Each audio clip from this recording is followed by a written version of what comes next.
She was only in her 20s, but she had a very vibrant and attractive face. Yemo was shocked at the fact that when he first saw her, she seemed very innocent and soft, making you want to protect her. But when you looked at her for twice, she seemed naturally seductive. When she stood still, her whole body made your mouth dry. Yemo sneered. She had indeed a natural seductive body. Yemo wasn't sure if it was due to cultivation or natural talent, but she had an eerie beauty. Just from her looks, she was better than Su Jingwen. But in Yemo's eyes, she was not as good as even Su Wei. Although Yemo disregarded her, Shirshio and the others looked at her as though they wanted to eat her. Then, the man gave a deadly stare to Luo Ying. His reaction was no better than blackheads. If the woman behind him used her body and seduction skills to showcase her beauty, then the woman in front of him was an indescribable goddess. "I'll take that woman," the man reacted and pointed at Luo Ying. Yemo sneered and held his gun. "Haha, don't bother waving your gun. Even if you shoot all the bullets in it, a gun like that won't harm me at all," the man laughed. The two bodyguards didn't even bother pulling out their guns. They just charged at Yemo. In their eyes, he was no stronger than an ant. They had been training every day how to dodge bullets. A pistol like Yemo's was slower than a 54. Although Han Zixin had given Yemo a pistol, it wasn't for him to protect himself, it was more as a symbol of power. Bang! Bang! He shot the two bodyguards right on the forehead and their bodies fell on the ground. The man looked dumbly at this. He couldn't believe what he has just seen. The man finally reacted, and immediately the cockiness he had was gone. He looked coldly at Yemo and didn't say anything. At the same time, the 50-year-old Earth-level peak martial artist stood in front of him. "You would have to use a 64 to kill young Master Heng's bodyguards. You must not be a simple man." "I'm Kong Laiwu. What's your name?" The 50-year-old man saluted Yemo with his fist. Yemo thought about the situation. So he was Dai Hong, which meant that the woman behind him was Elan. She was pretty indeed. He hadn't even gone looking for him yet. Yet that young Master Hong had already come up to him himself. Chapter 611. See Through? Chapter 611. See Through. Yemo had the feeling that Kong Laiwu's sentence from before contained some information he was yet to pinpoint. Kong Laiwu continued, "If I'm not wrong, you must be Yemo? The one behind you must be Mayor Sure. If you don't mind, I'll call you young Master Yemo." Kong Laiwu looked calm, but only he knew that if the person in front of him was really Yemo, then he was probably no match for him. He couldn't have expected to meet Yemo there. Yemo finally understood why he felt something was weird about Kong Laiwu's first sentence. Usually, ancient martial artists wouldn't lower themselves to studying guns, yet Kong Laiwu, who was at the peak of the Earth level, which meant that he had been studying ancient martial arts since he was small, knew about the Type 64 pistol. That was abnormal. Considering how Kong Laiwu was talking to him without asking for permission from Daiheng first, Yemo could see that Kong Laiwu had at least the same status as Daiheng. Yemo ignored Kong Laiwu and looked at Daiheng. "You're the one causing trouble in the Juha Corporation case and harassing Li Chunsheng?" "Haha." Daiheng laughed at first, but he immediately put his smile away and said coldly, "So you're Yemo. The Chiu family is scared of you. The Song family is scared of you, but I, Daiheng, am not scared of you. What do you think you are? I know you have some power in Luo Yu, but so what even if you call Su Yuehua here? You're right. I caused all of that trouble. What will you do about it?" Yemo was dazed but immediately understood that not many people could know that he owned Luo Yu. He'd been letting Su Yuehua, Yu Miaodan, and Zhang Jian manage and speak for Luo Yu. It was normal that Daiheng thought he was just some manager. This also meant that Han Zixin hadn't spilled anything about him. Yemo spun his pistol and ordered plainly, "Send Lu Lin, Yi Yinyan, and Yi Xiaodi over right now." In response, Daiheng looked at Kong Laiwu. Yemo understood that this Daiheng guy wanted Kong Laiwu to stop his bullets, but even though Kong Laiwu nodded on the outside, he was sneering in his heart. This Daiheng was asking to die. Although he really wanted to fight Yemo, he didn't dare risk it. He had to wait for an indie. Daiheng's life had nothing to do with him. Seeing Kong Laiwu nod, however, Daiheng said lazily, "Aren't you smart, having figured out everything? But unfortunately, Li Chunsheng is asking to die. Even if he didn't come to Jiutang, his ending will be all the same. As for you, bang bang, blood sprouted from Daiheng's knee. and he knelt down on the ground. He looked at his knee in terror, and in that moment he even forgot about the pain. Immediately after, he looked at Kong Laiwu with an angry face. He didn't believe that Kong Laiwu couldn't even catch 2 bullets. They should be like toys to him, so why hadn't he saved him? But Daiheng saw that Kong Laiwu's face was also pale. He didn't understand how Yimo could shoot bullets so fast with a mere 64. His shots had been many times faster than a normal 64's. This wasn't even the most shocking thing. The moment Yimo opened fire, Kong Laiwu had felt like he was locked on by a very strong killing intent. He felt as if he would be killed immediately as long as he moved so much as an inch. He originally thought that even if he was no match for Yimo, the difference between them should still be rather limited. But now he knew that he was far inferior to Yimo. He had originally planned on stopping a bullet if it would be going for Daiheng's vitals. But now he knew that no matter where Yimo shot, he wouldn't be able to stop it. He immediately started to sweat. Without an Indi, he would be killed all too easily by Yimo. Kong Laiwu finally confirmed that the intel he had once gotten should be right. Yimo was a half-step Great Heaven Master, someone infinitely close to the Great Heaven stage. He didn't dare say anything and just wanted his pal to come faster because otherwise, their plan wouldn't be realized. Seeing a Kong Laiwu with his mouth shut and a bad-looking face, Daiheng knew he couldn't rely on him. I have 1 more bullet in my gun. If you talk any more shit, this bullet will be for your forehead. Yimo looked at the gun and casually remarked, Daiheng, bring Lu Lin and her 2 daughters here immediately. How dare you take away young Master Mo's friends? Immediately have an Indi bring them over to young Master Mo. Kong Laiwu suddenly roared at Daiheng. Daiheng shivered and finally felt scared. Although it seemed like Kong Laiwu was his bodyguard, the truth was that Kong Laiwu could ignore him if he wanted. Although he didn't know why it had to be an Indi who should bring them here, he could only listen to Kong Laiwu. In the end, Kong Laiwu was actually more in the know than him. He had been planning on sleeping with all 3 women together, yet now he had already lost his knees. Meanwhile, the woman behind Daiheng was dazed. Everything had happened so fast. The big tree she relied on had already been hacked down. Daiheng immediately picked up the phone and called an Indi to bring the 3 women over. He had been very cocky recently. He left China 5 years ago, and when he came back, he was full of confidence. The reason was that he had joined a top-grade organization not long ago. Yimo looked at Daiheng and knew that he was just a scapegoat, but Kong Laiwu's last words were somewhat questionable. Immediately have an Indi bring them over to young Master Mo. Was it important who sent them over? Before the 3 got there, a large amount of police officers came. They were immediately full of worry, looking at the ground covered in blood and dead people. Kong Laiwu was about to put a stop to it and send the police away, when Yimo took out a document and said, "Take the dead men away and lock up these hoodlums." The police took the document and immediately gave it back respectfully. "Yes, sir." Seeing the police come and go so fast without even asking why Yimo had killed, even Kong Laiwu really wanted to know what Yimo's other identity was. "Wang Chu, you guys can go for now. Shi Xiu, you should stay." Yimo knew they wouldn't be of any help anyway. Wang Chu agreed and left. Shi Xiu's other friends also didn't dare stay and quickly ran. Only Shuiguiyang and Shi Xiu stayed. "Young Master Mo, we really didn't plan on starting trouble with you. The Dai family and Qiu family just wanted to join up against the Li family, but then the Yi family also joined, and what happened. However, please forgive us for any disrespect." Kong Laiwu didn't hide anything. Yimo wasn't interested in political warfare and smiled. "Mr. Kong, you must not be of simple origin to be able to reach the peak of the Earth level. Other than the Zhang family having Zhang Zhihui, I really don't know which Chinese family has an Earth peak level master. Are you really from the Dai family?" Kong Laiwu's eyes narrowed. He didn't expect Yimo would be able to see through his power level. This shook him.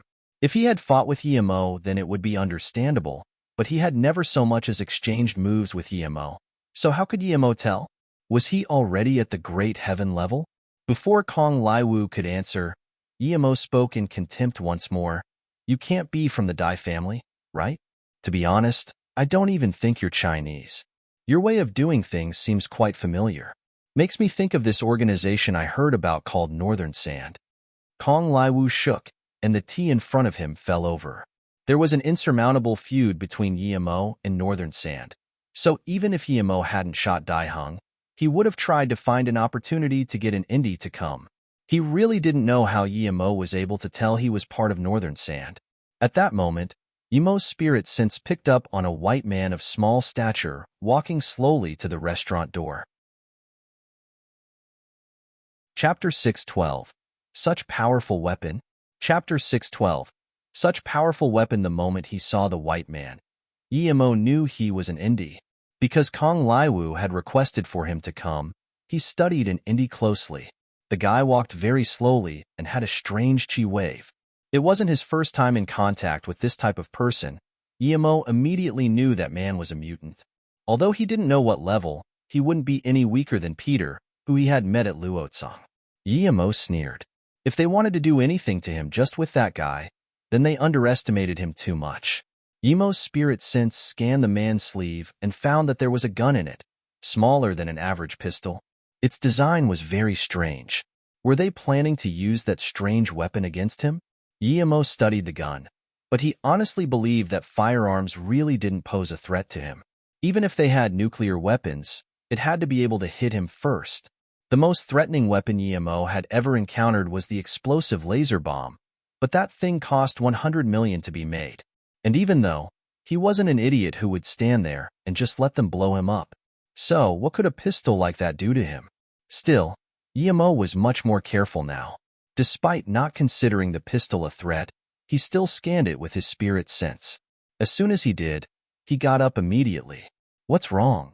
Seeing Yemo get up, Luoying also got up. Nothing. I'm thinking about something. Sit down. Yemo smiled to Luoying and said. Luoying knew that Yemo had found out something, but she didn't ask. He had noticed that the pistol didn't have bullets, which was no normal gun's mechanism. But what really shocked him the most was that there was a small piece of crystal in the gun.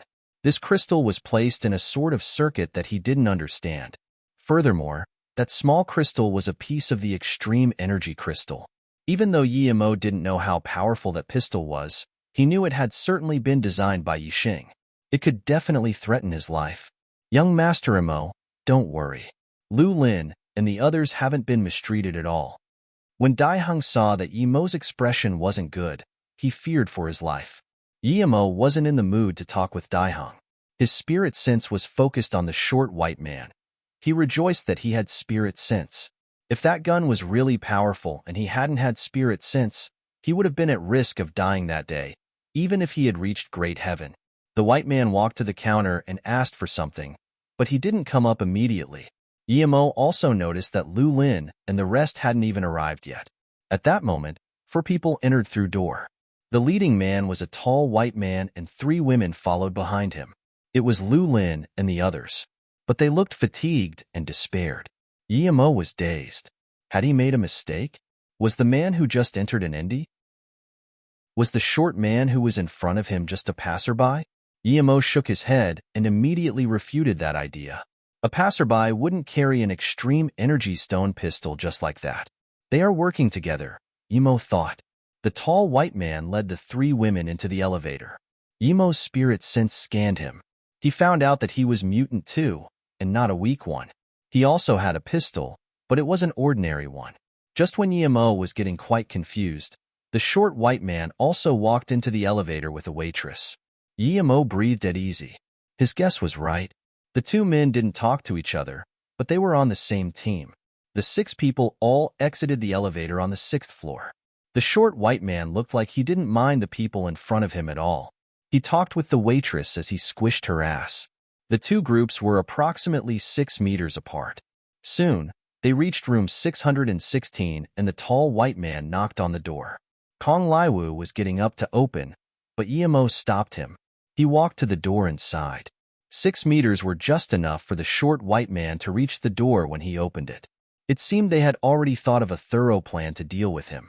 Yemo didn't understand why they were putting their hopes on that pistol. It seemed that as long as they opened fire, he wouldn't be able to get away. Yemo walked to the door, but kept his spirit sense on the short man. Although he seemed to be flirting with the waitress, he was also highly concentrated. The moment he opened the door, he flung a wind blade to the short man. Almost at the same time, the tall white man pulled out his gun and Kong Laiwu also attacked from behind. Everything happened so fast.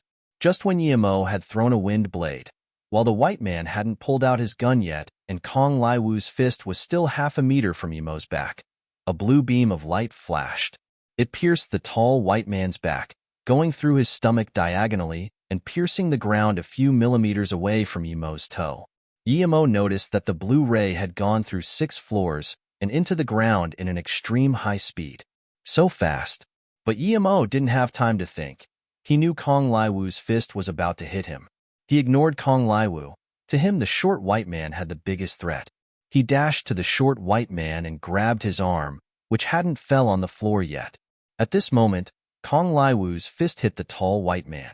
His target had been Yimo, but he had instantly disappeared. That tall white man was already dead because of being shot by the blue light. But now he was struck by Kong Laiwu's fist too. Yimo grabbed the pistol from the hand and finally felt assured. He couldn't help to applaud the man's speed. He had attacked first, but the man had still managed to pull the trigger. It was because he had sliced off his arm that the pistol aimed down. If not, it would have gone through his leg or chest. His wind blade wasn't as fast as the blue light. That's why the man still could lift up a bit and fire. It had been a close call. Yimo was sweating. If Kong Laiwu had opened the door first, his wind blade would have been even slower. Perhaps Kong Laiwu hadn't realized that he was being used as a mean to hit Yimo. If he had died or gotten injured, it was fine, but Luoying was with him. He didn't want to imagine what would have happened to her. Chapter 613. The Threat of Northern Sand. Chapter 613. The Threat of Northern Sand. Northern Sand. This crazy organization. They actually sent such crazy killers and weapons to kill him. This pistol could pierce through everything no matter what you had to block it. You would definitely die. Yimo was sure that he could easily kill 10 of these mutants. But what if they all had such weapons? If they attacked at the same time, it would be very hard to tell who would win in the end. Yimo was sure that the blue light would end up hitting him first. The blue light was beyond Yimo's reaction speed. Was this how the Northern Sand wanted to take him out? But Yimo believed that even if they had such a powerful weapon, it might be the case that only this white man was able to react with such speed. You knew that true attacker was me? Your reaction speed is no lesser than mine. You're strong, very strong. The white man spoke and fell to the ground. He had killed himself. Why was this guy so similar to the Black Sun Empire members, who still killed themselves with poison when they were caught? But why weren't Kong Laiwu and Dai Hong committing suicide? Yimo turned back and looked at Kong Laiwu, who had a pale face, and said coldly, "Nice calculations, Mr. Kong. Your Northern Sand is quite good. One thing though, you were planning on having this tall white guy mask the blue light, but perhaps you were chosen to filter it too. To be honest, I really didn't expect you guys to be able to make such a weapon." Kong Laiwu's face was bad. He knew he was done for. Yimo ignored him and looked at Lu Lin and company. "Now that you're here, you don't have to worry anymore." Then, Yimo looked at the tall white man in shock. The place where the blue light had pierced him started to expand. "Brother Yi, thank you for saving us again." Yin Yin was the first to react. "Thank you truly. Yimo, I don't even want the heritage anymore, just as long as the 3 of us can be safe." Lu Lin thought they were done for when they were brought there, but then they saw Yimo. The roller coaster of emotions they had been through and the scene of dead bodies made them feel happy to be alive. The battle had gone by so fast that by the time Shishio and Shueguiyang reacted, it was already over. Yimo walked to Kong Laiwu and patted his shoulder with his chi, saying, "I sealed your meridians, so do your best for me. I will wait for you in Jutang. If you accomplish anything, come find me tomorrow. If not, there's no need to come." Yimo then walked to Daiheng and said, "Go back and make me happy. If I'm not satisfied, you can imagine the consequences." Then, Yimo scanned Elan. All she felt when Yimo looked at her was frigidity. The reason why he didn't kill Daiheng was because there were a lot of things he needed the guy to do. He could kill Daiheng at any time anyway. Gaining an obedient dog was much better than killing him. After seeing Yimo actually leave, Kong Laiwu honestly couldn't fathom why Yimo was letting them go. But soon after, Kong Laiwu felt the inner qi in his body slowly gather towards his dantian. He couldn't use it, and at the current rate at which it was gathering, he had 2 days' time before his dantian would explode.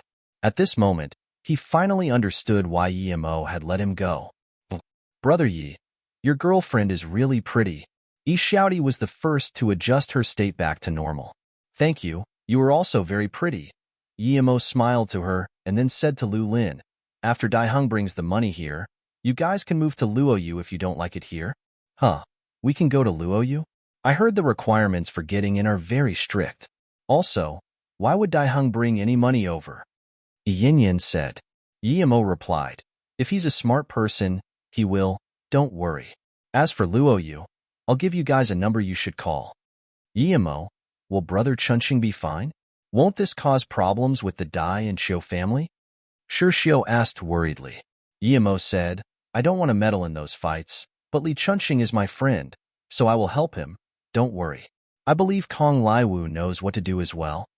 Yimo didn't want to kill Kong Laiwu. He might have already left a mark on a high-level member of Northern Sand. He wouldn't mind having an extra one. Northern Sand made him feel threatened. It seemed like Northern Sand was treating him as their #1 enemy too. One day, he would have to face off with Northern Sand. He didn't have to make Kong Laiwu join his side to control him. That wasn't realistic anyway, but he could still control him in other ways. Kong Laiwu appeared earlier than Yimo had expected. He came to Yimo's place early on the second day. Northern Sand didn't start the fight between the Li family and the Dai and Xiu families. "We were just making use of the event. We can promise that what we wish to do has no conflict of interest with you." Daiheng did Li Chunqing in, because he happened to get the support of his family for it. Kong Laiwu opened up completely. Yimo knew that Kong Laiwu was trying to get him to trust him. Then, Kong Laiwu took out a check and said, "This is the money for the Juha Corporation. I've brought it over." Yimo looked at Lu Lin and asked, "This check is 900 million, but I don't know the market value of Juha Corporation. Is it enough?" "It's enough. In fact, it's not worth that much." Lu Lin knew that the corporation was worth 500 million at most. Yimo waved his hand and said, "The extra is compensation. Just take it." With Yimo's confirmation, Lu Lin agreed. Seeing Yimo take the check, Kong Laiwu breathed a sigh of relief and then said, "Secretary Li's case has been proven to have been someone wrongly accusing him. He has returned to his position. As compensation, the Dai and Xiu family are willing to vacate a provincial vice mayor position in Hefeng, so I'm just conveying the message." Yimo thought, "It's good that Li Chunqing got promoted again." He nodded and agreed. Then he said to Shirxiu, "Li Chunqing got promoted again. Go ahead and go to Hefeng to celebrate with him." "Of course." Shirxiu immediately nodded. "That will do," Yimo said as he patted Kong Laiwu's shoulder. He not only removed the restrictions but also secretly left behind a hidden wave of qi. Kong Laiwu was relieved that Yimo didn't kill him and let him go instead. He immediately turned to leave, not daring to mention anything about their most precious super light beam gun. Chapter 614, 5-Element Rock. Chapter 614, 5-Element Rock. Lu Lin, you three go with Shirxiu to Hefeng and let Li Chunqing help you get to Luoyu. I still have to take care of some other stuff with Luoying. It'll be a while before I go back. Yimo saw that he was done here and didn't want to stay. If it hadn't been for the trouble in Jiutang, he would have already taken Luo into the Duanheng ranges to find that nun. To him, the most important thing right now was the golden page and where she had gotten her spirit stone from. Since the nun had also guessed that he had the other 2 pages, she probably didn't want to go back to the small world. To her, the most important thing was also having the golden page. He was very badly injured and Luoing wasn't strong. Jesun didn't know he had a lotus life pill, so she must have thought that she would get them for sure. When she recovered, she would go to the village to find him and Luoing. Lu Lin knew that they had to get to Luoyu as soon as they could. Although Yimo was strong, he couldn't stay with them forever. She said gratefully, "Thank you. If it wasn't for you, we would be in peril." Yimo smiled, "It's fine. You should leave soon. It's not safe for you to stay in Jiutang." Hearing this, Lu Lin hesitated before saying, "Juha got a colorful stone back when he was young. He used to say that stone was very precious, but he didn't know why. He didn't dare let people look at it, fearing it would get unwanted attention. It's in the house. I wanted to give it to you last time you came, but you left so fast that we didn't get a chance. Now it's too late. When we were captured, they took the stone too. Yemo waved his hand. It was just a stone. I heard Jua talk about it too. He said he would give it to me when he got free. Since it's not here, never mind. Yemo thought it was at most a precious gemstone, which wasn't much use to him. Mom, are you talking about the colorful stone that's warm when you hold it in your hand, but sometimes it's also cool? Yin asked. What? The stone changes its temperature? Yemo intervened before Lu Lin could answer. She looked strangely at Yemo and said, Yes, it's a very eerie stone. What color is it? Does it change color, Tio? Yemo was getting more excited. Lu Lin nodded. Yes, the stone's color does change indeed. Sometimes it's just red and white, and then sometimes red, white, and blue. Moreover, in rare occasions it could get to 5 colors. Have you seen this sort of stone before? Although Yemo was very excited, he kept himself calm. He knew it was a 5-element rock. It was a very rare material for artifact forging, even rarer than star jade. It was something used to make spirit artifacts, which were countless times more powerful than magic artifacts. Yemo knew that even if he had the rock, he wouldn't be able to make spirit artifacts. If he added a bit of a 5-element rock to ordinary materials, he could make a flying sword. He had been looking for materials to make a flying sword for long, but he had seemed to have ran out of luck. Now that he had found the 5-element rock, he wasn't going to let it go. How big is that stone? Where did you lose it? Yemo asked. As though she could feel Yemo's excitement and desperation, Xiaodai suddenly asked, Brother Yi, is that stone very important? More precious than a diamond? Perhaps in her eyes, the most expensive thing in the world was diamond. Yemo nodded. An egg-sized 5-element rock was worth a few million spirit stones. Yemo had never seen that many, not even in his past life. He really didn't understand how the Earth could have such thing. The only explanation was that it came from asteroids and meteorites. Lu Lin immediately said, the stone had the size of 2 fists. After our final trial for the case, I knew things weren't going to be that simple. We started packing our things, but before we could leave we were taken away by the Wu Jin Association. Wu Jin Association? Yemo questioned. There were too many of these small gangs. Wu Jin Association is a rather well-known gang in Hedong province. It wasn't too important before, but due to some reason, the mainland gangs started to decline. So these small gangs rose in power. Shueguiyang had been working at the police station and knew these things better than everyone else. Lu Lin nodded. After they took us away, all our belongings remain in their hands. We still haven't gotten them back yet. After understanding the situation, Yemo got up and said to Shishio and Shueguiyang, You guys can go back to Yifeng first. I'll return once I'm done here. Brother Yi, should we wait for you and Sister Luo at Yifeng? Xiaodai asked. Yemo smiled. No need. Try to find a way to get to Luo Yu once you're in Yifeng. I'm busy. I'll go visit you guys to Luo Yu. Yemo wanted to send Luo Ying to Luo Yu before he went looking for the 5-element stone. After being aware of the threat that Pistol supposed, he was sure that Northern Sand could make at least 8 more with the stones they had. Without counting the one he had already dealt with, they had about 7 of them.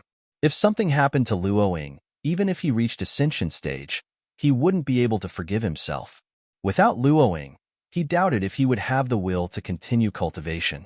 After marrying Luo Ying, she was a part of his life. If they managed to make not only a pistol, but also a sniper that was outside his spirit sense range, he wouldn't be able to dodge it. Yemo was sure that Northern Sand wasn't going to let him go after suffering such heavy loss. They just didn't have the confidence to take him out anymore. Luo Ying seemed to know what Yemo was thinking and touched his face. And, I'll wait for you. Didn't you say your sister was at Ninghai? Send me there. Be careful. Yemo took out that extreme energy stone pistol and gave it to Luo Ying. Susu, take this pistol. If you're ever in danger, don't give them any chance, just fire. No one will know I'm staying in Ninghai. I won't be in danger, so I'd rather you keep this pistol. Luo Ying immediately rejected. He hugged her and said, This pistol can only be used a few times, and I won't use it. You can use it to protect yourself and Beiwei. I'll come to meet you guys as soon as I get the stone." When he realized that he was going to take Luoying to Luoyu, Yimo hesitated. He didn't know if it was the right moment to tell her about Qingxue. Luoying could see Yimo's hesitance, but she didn't ask. He would tell her what needs to be told. Chapter 6:15. Wu Jin Association. Chapter 6:15. Wu Jin Association compared to the chaos Beijing was in, the second largest city of China, Jin City, was rather calm. Yet the wealthiest family in the city, the Shen family, wasn't calm at all. Their ancestor was supposedly one Shenwan San, a very famous businessman who, despite being brought down many times, used his great business genius to firmly establish the Shen family. Although they weren't famous to the level of being on the Forbes list, those in the business all knew that the truly wealthy people didn't appear in Forbes anyway. The Shen family was one such family. The reason why the Shen family wasn't calm that particular day was because the leader of the Shen family, Shen Taigong, had died due to illness. According to the rules of the family, the next family leader would be the eldest son of the first wife. There should be no exceptions. Unless the eldest son died, this rule wouldn't change. The eldest son hadn't died yet, so there shouldn't be any discord normally, but the problem was that even though that generation's eldest son hadn't died, he wasn't too different from being dead. Shen Shuyin had been in bed for half a year as a vegetable. The Shen family was a big family, and so, there was discord in the Shen family mansion over the position of family leader. Shen Yin was also from the Shen family. Shen Yin had come back from Hong Kong a while before already, but her auntie Qingkue hadn't come back with her after she got well. She had left Hong Kong alone, and even Shen Yin didn't know where she went, so she was a bit sad. The first thing she did when she got back to Jin City was to report to the family that her auntie had been cured, more precisely by a young man on the plane with runic paper. She told them to find this young man so that he could treat her big uncle. Some people did believe that Qingkue was cured at first, but when Shen Yin said that it was thanks to a young man using charms, no one bothered to talk to her anymore. If her condition had been cured, why didn't she come back to Jin City? They all thought that the reason why Shen Yin said that had to be because she wanted the family to send more money to treat Qingkue. Couldn't the girl come up with a better lie? Shen Yin finally went to find her father, but her father's words made her even more sad. He just told her to try not to get too close to Qingkue and reproached her for her spreading news that runic paper had cured Qingkue. Helplessly, Shen Yin could only find her cousin Shen Feilin to unfreeze the card, but now that Shen Feilin knew that the card was taken by a fraud, he didn't help her. Although it was only a few million, he still didn't want to give it to a fraud. Shen Yin was so desperate that she almost fought Shen Feilin, but the card still wasn't unfrozen in the end. The Shen family members didn't believe her, and no one cared about Auntie Qingkue. Shen Yin felt extremely disappointed, and she finally understood why Auntie Qingkue left the family and didn't want to come back. Meanwhile, Yimo sent Luo Ying to Ninghai, and Su Jingwen went to Beijing. Apparently, it was her grandfather's birthday. When Tang Beiwei saw Luo Ying, she couldn't help but approve of her brother's eyes. Both of his wives were so pretty. However, she also couldn't help but worry about when the two would meet. How would her brother deal with it? At the same time, she felt bad for Su Jingwen. She was such an excellent girl, yet her brother wasn't interested in her. And the same was true for sister Yun Bing, who often came to visit her. After Yimo sent Luo Ying to Ninghai, he made some arrangements and then went back to Jiutong. Although the golden page was important, it's not like he needed it right at that moment. He did need the 5-element rock immediately, though. Wu Jin Association was the biggest gang in Jiutang, but their operations weren't limited to Jiutang. They had branches in almost all of Hedong Province's cities. Blackhead was a part of that network, and his company was just a sub-company of Wu Jin Association. Blackhead had just wanted to use Shirxiu to earn some money. However, when the Wu Jin Association found out that Shirxiu had gone to help Li Chunxing, they told him they wanted to kill Shirxiu. Yet instead, Blackhead was killed. Someone had dared kill Blackhead on their turf? This was outrageous. Wu Jin Association immediately used the most of their gangster-based information network and found out that the person who killed Blackhead came from Beijing and was someone with a license to kill. This made the boss of Wu Jin Association hesitant about getting revenge. If he really went and did something to this person, the government would end up chasing him down. No matter how strong they were just a gang in the end. Although they had a lot of powerful people in the gang, if something like that happened, they might not be able to help him. But if he didn't get revenge, they would lose their name and it would be impossible to keep their strong solidarity. So, Xiong Qinny gathered all the higher-ups of the gang to have a meeting and discuss how they should get revenge. Brother Xiong, if young Master Hung wasn't injured, we wouldn't have been able to do anything. But since he's injured, I feel like we can do something. Who does that guy think he is, daring to injure young Master Hung? Someone commented. Xiong Qinny frowned and waved his hand.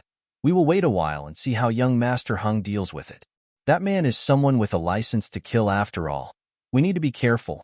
Someone bring that small cop over. Xiong Qinny already knew that Dai Heng's caretaker had gone to meet the man but left quickly, and then Lu Lin and company all left Jiutang. Yet the man who killed Blackhead along with that beautiful woman was still in the hotel. It seems like that young kid has quite the background. Dai Heng's caretaker went today, yet he didn't take anyone away, which means they reached an agreement. Xiong Qinny thought for a bit, and then said, Listen to my order. No one is to touch that person. Who was Dai Heng? That cocky to the extreme guy had easily killed a middle-level official. That's how powerful he was. And yet someone like him had his legs broken and still had to suck it up. Soon, the cop was brought over. He was covered in blood, and there was even blood on his head. Officer Liu, I'll give you one more chance. Tell me how that guy who killed Blackhead is called? What is his background? You might not be afraid of death, but what about your wife? Are you not worried about your wife? I can promise you here and now that if you tell me what that guy is called and what his background is, I won't touch your wife, Xiong Qinny said. Lu Zhuan knew that he was done for, and that even if he answered Xiong Qinny, he would still be going to die. Just when Lu Zhuan was about to speak, a voice suddenly appeared in the room. My name is Mo, and if you're that desperate to get to know me, I'm here. Luckily, it's not too late and everyone is here. Who are you? How did you get in? Xiong Qinny got up immediately and looked at Mo in shock. I walked in. As he said that, Mo kicked two hoodlums who had tried to subjugate him away. Xiong Qinny didn't bother with the two hoodlums, but his face changed drastically, and he asked in a shaky voice, Wait, your name is Mo? Beijing Yi family's Mo? Chapter 616. Speak. Chapter 616. Speak, Yim, young Master Mo. We didn't mean to offend you. Why did you come all the way here? Xiong Qinny got up and said with a pale face. Everyone in the room looked at their big boss in shock. They didn't understand. Even if their boss saw the mayor, he wouldn't be like this. Who was that Mo? Why had their fearless boss gotten so scared? Other people didn't know Mo, but he had heard of him. They said that the Song family had faded away because of a certain Mo, but what made Xiong Qinny fear him the most was that a cruel person had appeared at the Ghost City's Hidden Sex tournament, and his name was Mo. Although he didn't have the right to go to the tournament, they said that Mo was a killing machine. He even dared to fight the legendary Hidden Sections. Anyone who belonged to the Hidden Sects could kill whoever stood on their way easily. Yet, Mo could effortlessly beat the Hidden Sections. Xiong Qinny was an insect next to him. No wonder he dared to kill openly without concerns. Moreover, no wonder he had dared to break Dai Heng's leg, and he hadn't done anything about it. After thinking it through, Xiong Qinny's legs were shaking. Many years had passed since he had been that scared. Not even when he had faced his big boss for the first time as a small cloney, he had been that scared. Seeing Mo approach him, Xiong Qinny no longer dared to stand in front of the seats and walked down quickly saying, Young Master Mo, please have a seat. Mo sat on the head seat and scanned Xiong Qinny. I heard you're looking for me, right? Xiong Qinny's teeth clattered as he said, No, no, how dare I look for you? Young Master Mo, this is a mistake, just a mistake. Sure Xiao is my friend, and I'm familiar with Lu Lin's family. Yet, your association has been trying to do harm to them recently. Although he could deal with the problem by throwing some wind blades, Mo didn't want to do that. No, that's a misunderstanding. I regret listening to young Master Hung. Although he knew he had offended Mo because of this, he still had a sliver of hope of putting the blame on Dai Heng. Mo knew that Dai Heng had ordered him to do it, but Xiong Qinny was no good person either. He looked at the policeman and said, Go back and get things ready. Call Li Chunxing. Let him put you in charge of this case and get rid of Wu Jin Association's power in the province. Take this pill and go do this. Lu Zhuan was dazed for a while after hearing this. He was getting a promotion. With Li Chunxing by his side, what couldn't he do? He quickly took the pill and walked outside. Telling the police to investigate Wu Jin Association right at their base was more than a slap in the face. FCK, who are you? You dare dash? Wu Jin Association was a big gang, and there were quite a lot of people who weren't afraid of death. But the man who just spoke couldn't finish speaking. He was shot dead in the forehead by Yimo. This is the last bullet. Yimo looked at the gun and shook his head. This thing didn't need chi. It was quite convenient. Xiong Qinny's expression kept changing.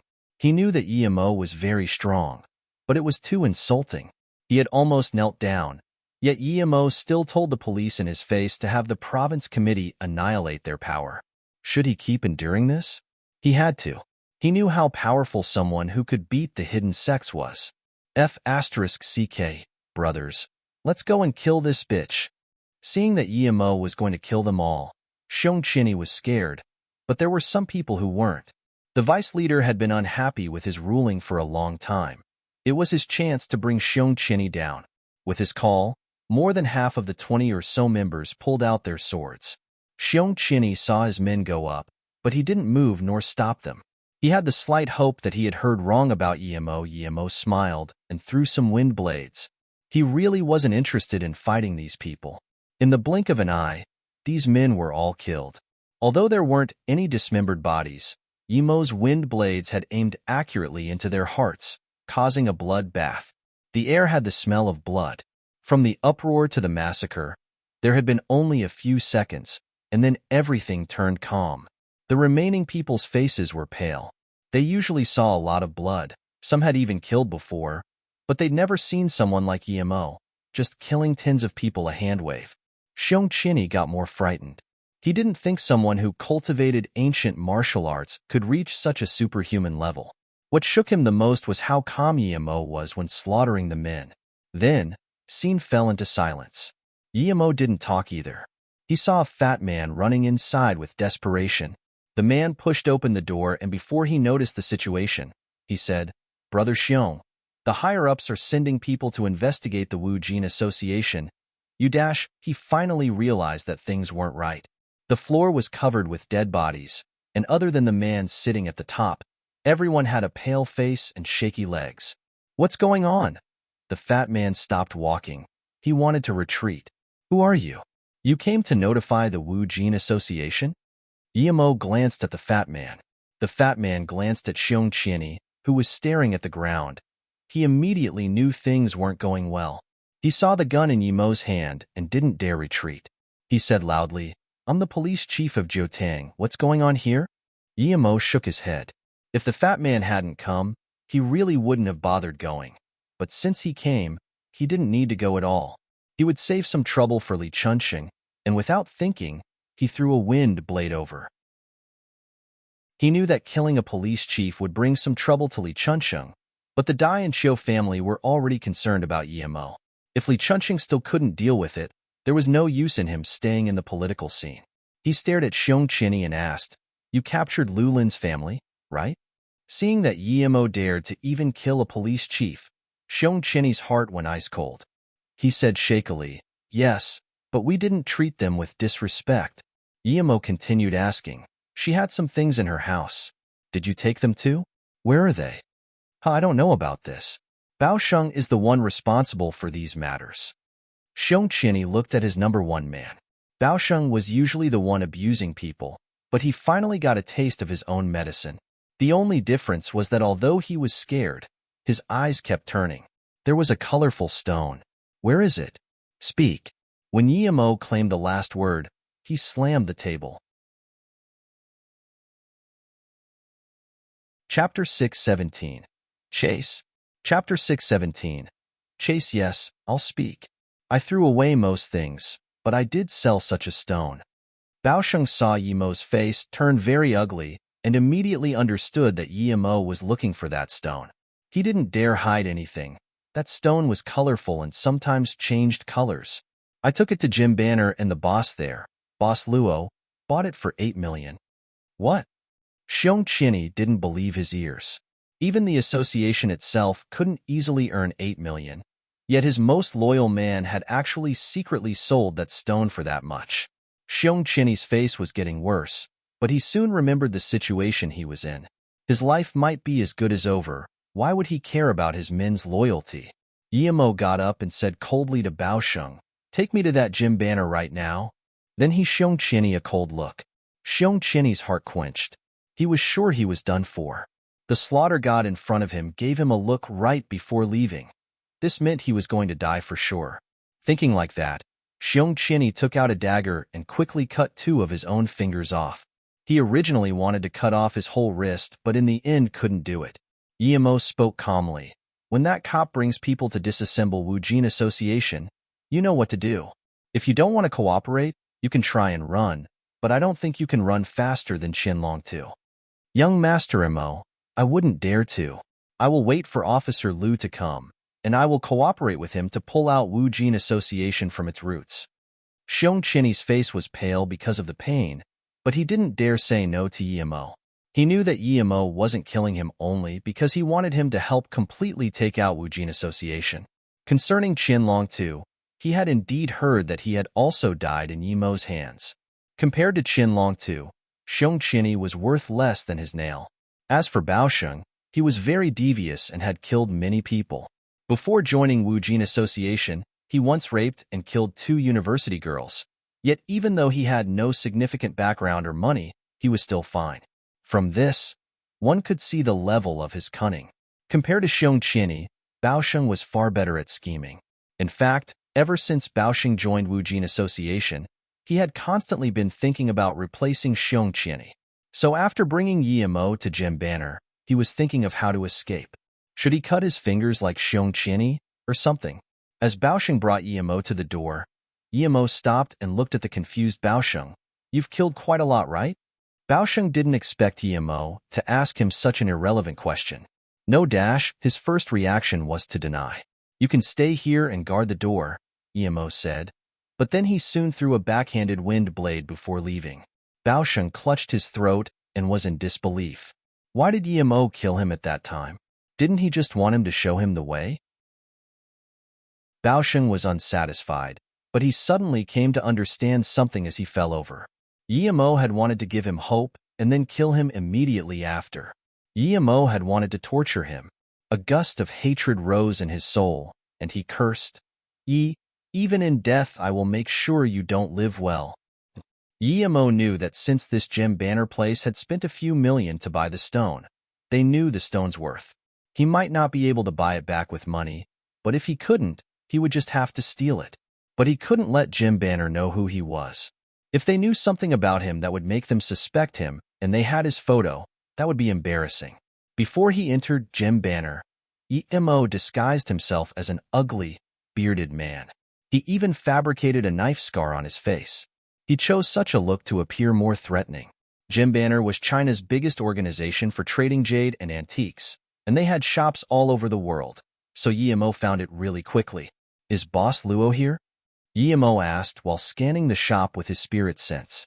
He had a bad feeling right after, because there was no colorful rock to be found. "Wait a moment, I will call him for you." As one girl saw Yimo's ferocious look, she immediately called Boss Luo. Not long after, an old man came in and asked, "Which friend is looking for me?" The man was in his 60s. "I am, because I have some private things to ask Boss Luo about," Yimo replied simply. "No problem. I'm Luo Yu. I'll tell you whatever I know." Luo Yu could also tell that Yimo was no good guy and tried to avoid offending him. So Yimo straight up asked, "Boss Luo, a few days ago Wujing Association's Baosheng apparently sold a colorful rock in this shop. Is that the case?" Hearing this, Luo Yu's heart skipped. He had bought the stone from Baosheng rather cheaply, yet now after quite a few days, someone came looking for it. Seeing Luo Yu not speak, Yimo sneered, "Baosheng stole something of mine, and I've dealt with him already, so don't try to play tricks with me, Boss Luo. Or else, don't blame me for getting rough." Hearing this, Luo Yu's back went cold. He knew who Baosheng was all too clear, yet such a person had been dealt with by this bearded man? Although Jim Banner didn't have to be afraid of someone like him, they did proper business. So it really wouldn't be good to have this become an incident. The people nearby heard that Wu Jin Association was involved and quickly left. This dash, Luo Yu thought for a bit and started speaking. Jim Banner is an upright business, but friend, you're right. A few days ago I did indeed buy a colorful rock. However, we only care about the quality of the product. We don't care about its origin. Yemo sneered, "Oh, if you don't care about the origin of things, that means your place is a good place for selling off dirty goods?" "Friend, you can't say that." Baosheng said that the rock had a clean origin, and of course we can't investigate that. Jim Banner is just a simple shop. We can't investigate every customer. If we did, there would be no need for us to think about doing business. Luo Yu was worried. If it wasn't for Yemo looking so ferocious, he wouldn't even have said that much. Yemo didn't want to waste time talking to this Luo Yu. He just had to know where it was. From Luo Yu's tone, it would seem the shop knew the value of the stone. So Yemo just had to find where it had been sent to and buy it as soon as possible. And if that wasn't possible, he would steal it. Thinking like this, Yemo just said, "I don't want to have to say anything else. Just tell me where the stone is now." Hearing this, Luo Yu breathed a sigh of relief. It's been shipped to the Jim Banner in Jin City, and in a few days, it will appear in an auction as the final prod dash. Before Luo Yu could finish, Yemo had already disappeared. He needed to get to Jin City right away. If the 5-element rock was sold, how would he find it? He had to get it before it was sold. Chapter 618. Despair? Chapter 618. Despair. After leaving Jiutang, Yemo went to Jin City as soon as he could. The Gem Banner in Jin City was located in an antique store street. When Yemo got there, he almost thought he had come back to Luo Yu Continent's cultivation cities. The structures there were more and more ancient, and there were quite a lot of roadside stalls. He looked at this familiar yet unknown street and lost his mind for a moment. Yemo found Jim Banner quickly. He had heard Boss Luo say that the boss surname was Pansheng. He was a middle-aged man in his 40s, slightly fat. This shop was much bigger than the one in Jiutang. They had everything. Yemo scanned with his spirit sense carefully, but he was immediately disappointed. The 5-element rock wasn't in there either. "Is Boss Pan here? I have to talk with him about business." Yemo went inside and asked. A bearded man with a ferocious-looking knife scar had come in yelling, and this immediately made everyone move away. "Hello, sir. Our boss is out for a business meeting. He will be back tomorrow afternoon," a young man in his 20s answered. He knew that kind of people could be looking for trouble, so it was best not to leave any excuse for them to start a fight. But Yemo wasn't looking for trouble. Even knowing that Pansheng wasn't there, he had still asked. He was disappointed. He just had to know where the 5-element rock was. With his means, he could take it away easily. Seeing the ferocious man leave the establishment, the waiter breathed at ease. Although they had their own security guard, he didn't want the customer he was taking care of to get into a fight with the security. In his boredom, Yemo called Luoing and Ning Qingxue to tell them he was at Jin City. He would return in a while, so he then started to stroll around on the antique street. He was trying to decide whether he should find a place to stay for the night. He scanned his spirit sense and saw a large crowd huddling around a small square. It was a stone betting square. They were betting stone. Yemo wasn't interested in that. After all, no matter how good the jade was, it wasn't anything to him. The money he would earn wouldn't be worth it. The only use Yemo could give to jade was to set formations, but the effects weren't that good either. Just when he was about to leave, he saw a familiar figure in a corner. Soon, Yemo recognized that person. It was Su Wei. Why was she there? She looked very stressed and seemed to be crying. Had she lost a stone in a bet? Su Wei was a good person, and he owed her a favor. She had been looking after his silver heartgrass for a long time, and she had stayed with Ning Qingxue for a long time. He was very grateful to her, so Yemo went to say hi. "Hey, beautiful lady, why are you crying here by yourself?" He wanted Su Wei to lighten up. "Huh, who are you?" Su Wei looked at Yemo and quickly took a few steps back. Yemo subconsciously touched his face and smiled bitterly. Everyone stared at Yemo and then at Su Wei, and they assumed he had bad intentions. But people would rather avoid trouble, so they quickly left. Yemo smiled bitterly, walked up to Sue and whispered, Sue, I'm Yemo. I'm wearing a mask right now, the beard is fake. There were people hunting me, so I'm hiding. You are Yemo? Sue looked at Yemo in disbelief. He could only say, we lived together in that small house in Ninghai. Did you forget? Huh, you really are Yemo. Sue finally believed him. She could recognize his voice. Yemo nodded. Why did you leave Ninghai? I didn't expect to see you here. Did something happen to you? Sue suddenly started to cry again. She just wanted to go into Yemo's arms and weep. He looked awkwardly at everyone who looked at him in contempt. He could only say in a small voice, Don't cry, otherwise people will think I'm doing something to you. What is it? Tell me. Sue finally stopped crying and told him the reason. Her mother and brother were living in Jean City. Her mother had been staying at the hospital for more than a year, so she had no option but to give up her job at Ninghai and come take care of her mother. Her mother needed large amounts of money, and her brother needed money to study too. The family didn't have enough, so her father, and she had to work really hard in Jean City. However, her father's taxi was involved in a car accident, and her father was blamed. They were told to pay $80,000 as compensation. $80,000 wasn't enough for her mother's sickness, but the situation just got worse then. Her brother got into a fight with someone and beat them severely, and the person asked for $100,000 as compensation. Her brother was still at the police station while they spoke. Just when she didn't know what to do, her friend from college Xia Fangfang found her. They were pretty close, and in that moment of helplessness, her opinion was very important to Sue. Xia Fangfang suggested that Sue could go to bet stone to the antique street. If she bought a stone with good jade inside, she could become a billionaire. Sue listened to this, gathered all the money she had, around 120K, and followed Xia Fangfang to this place. Under the instructions of someone who her friend had introduced, her 120K were thrown into the water. In her despair, Sue was crying in the toilet when she heard Xia Fangfang's conversation with someone else. The person was telling Xia Fangfang that her classmate was too poor and the money she had was too little, that it was a waste of her time. It was then when Sue realized that Xia Fangfang was conspiring with someone to cheat her. Sue was sad. She had nothing else left. She wanted to find Xia Fangfang, but she had been looking for a few days and she was nowhere to be seen. Her mother was running out of money at the hospital, and her brother was still counting on her for the bail money. Sue knew no one in Jean City and couldn't borrow from anyone either. In her sadness, she had only left to cry there.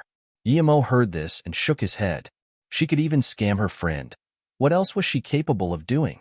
Xia Fangfang's character was undoubtedly a big load of trash. How much money do you have left? Yemo thought and asked. 200 left. Sue sniffed and said. He knew Sue was strong-willed and had great self-esteem, so he didn't want to lend her money.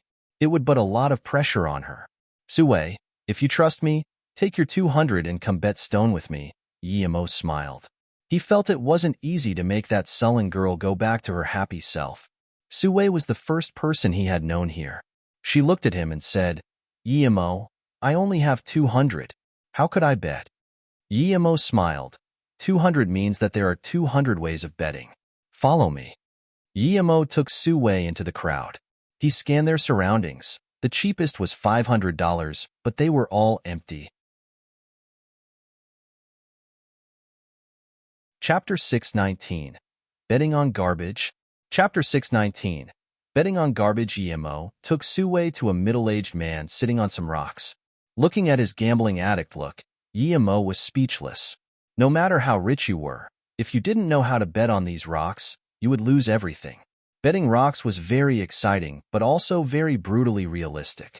When you bet, everyone comes to watch you, but when you lose, no one pities you, and they just leave to watch the next person. When you win, however, people envy you.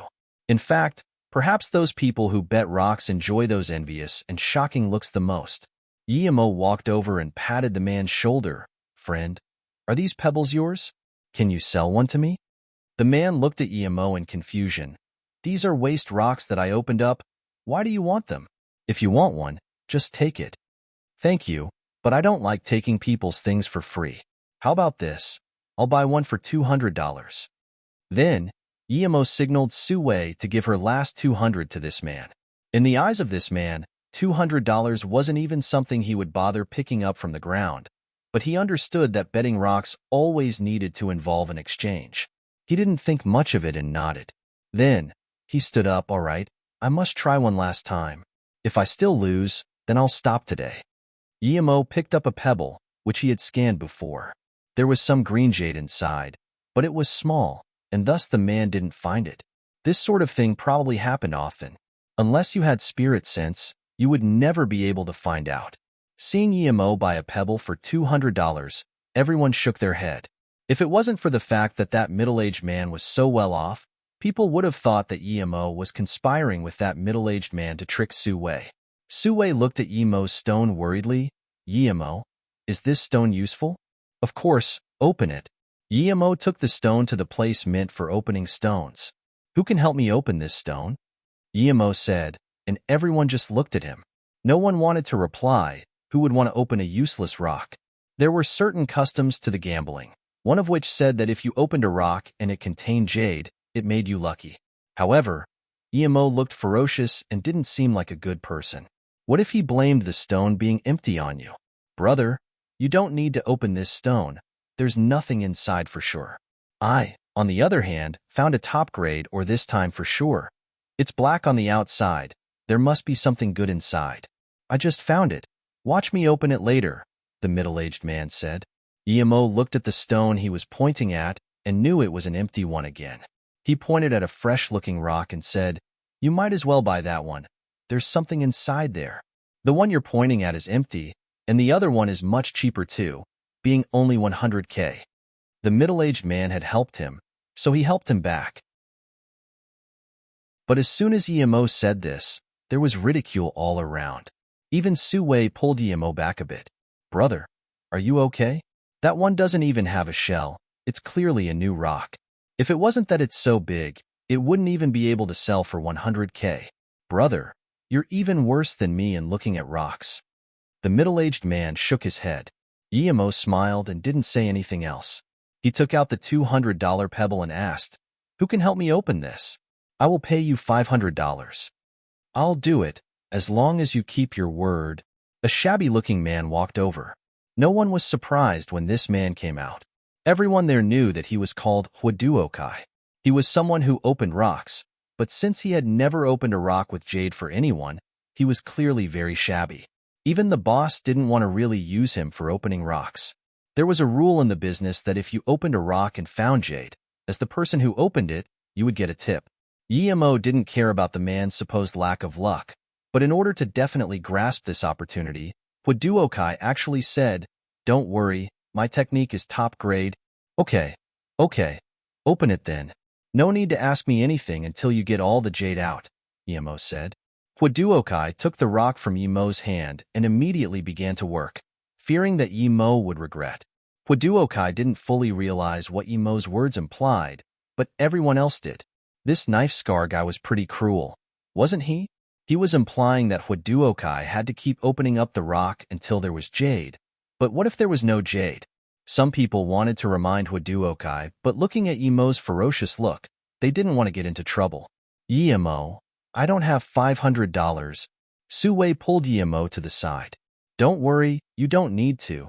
Just deduct it from the jade's earnings, Yemo said. Huaduokai knew there was going to be nothing in the rock, so he cut right from the middle and didn't even bother cutting it carefully. Yemo shook his head. The guy had said his skills were top grade, yet this one slice had already cut a bit of the jade. Huh, it's green, bright green. It's good stuff. And Huaduokai cut a bit off. It's an ice-type jade. No one remembered they had laughed at Yemo before, as they were all just looking at the jade in Huaduotsai's hand. Huaduokai knew that due to his negligence, a bit of the jade had been cut off. He began to sweat. He didn't expect there to really be jade inside.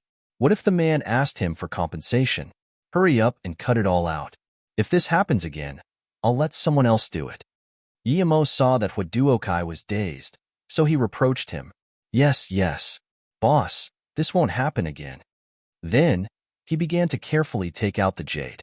He didn't expect Yemo to be so easygoing, though. That had been completely his fault. Luckily, He reacted fast, and his skills were actually quite good. In a short while, he had completely cut out an ice jade. It really is ice jade. It's very high purity, and the green is very dense. A jade like that would be worth almost 200K. That middle-aged man also looked at Emo in shock. Suddenly he felt that he should have listened to Emo. If Emo could find jade in his leftovers, he must be extremely capable. I'll take that jade, 200K, a woman said.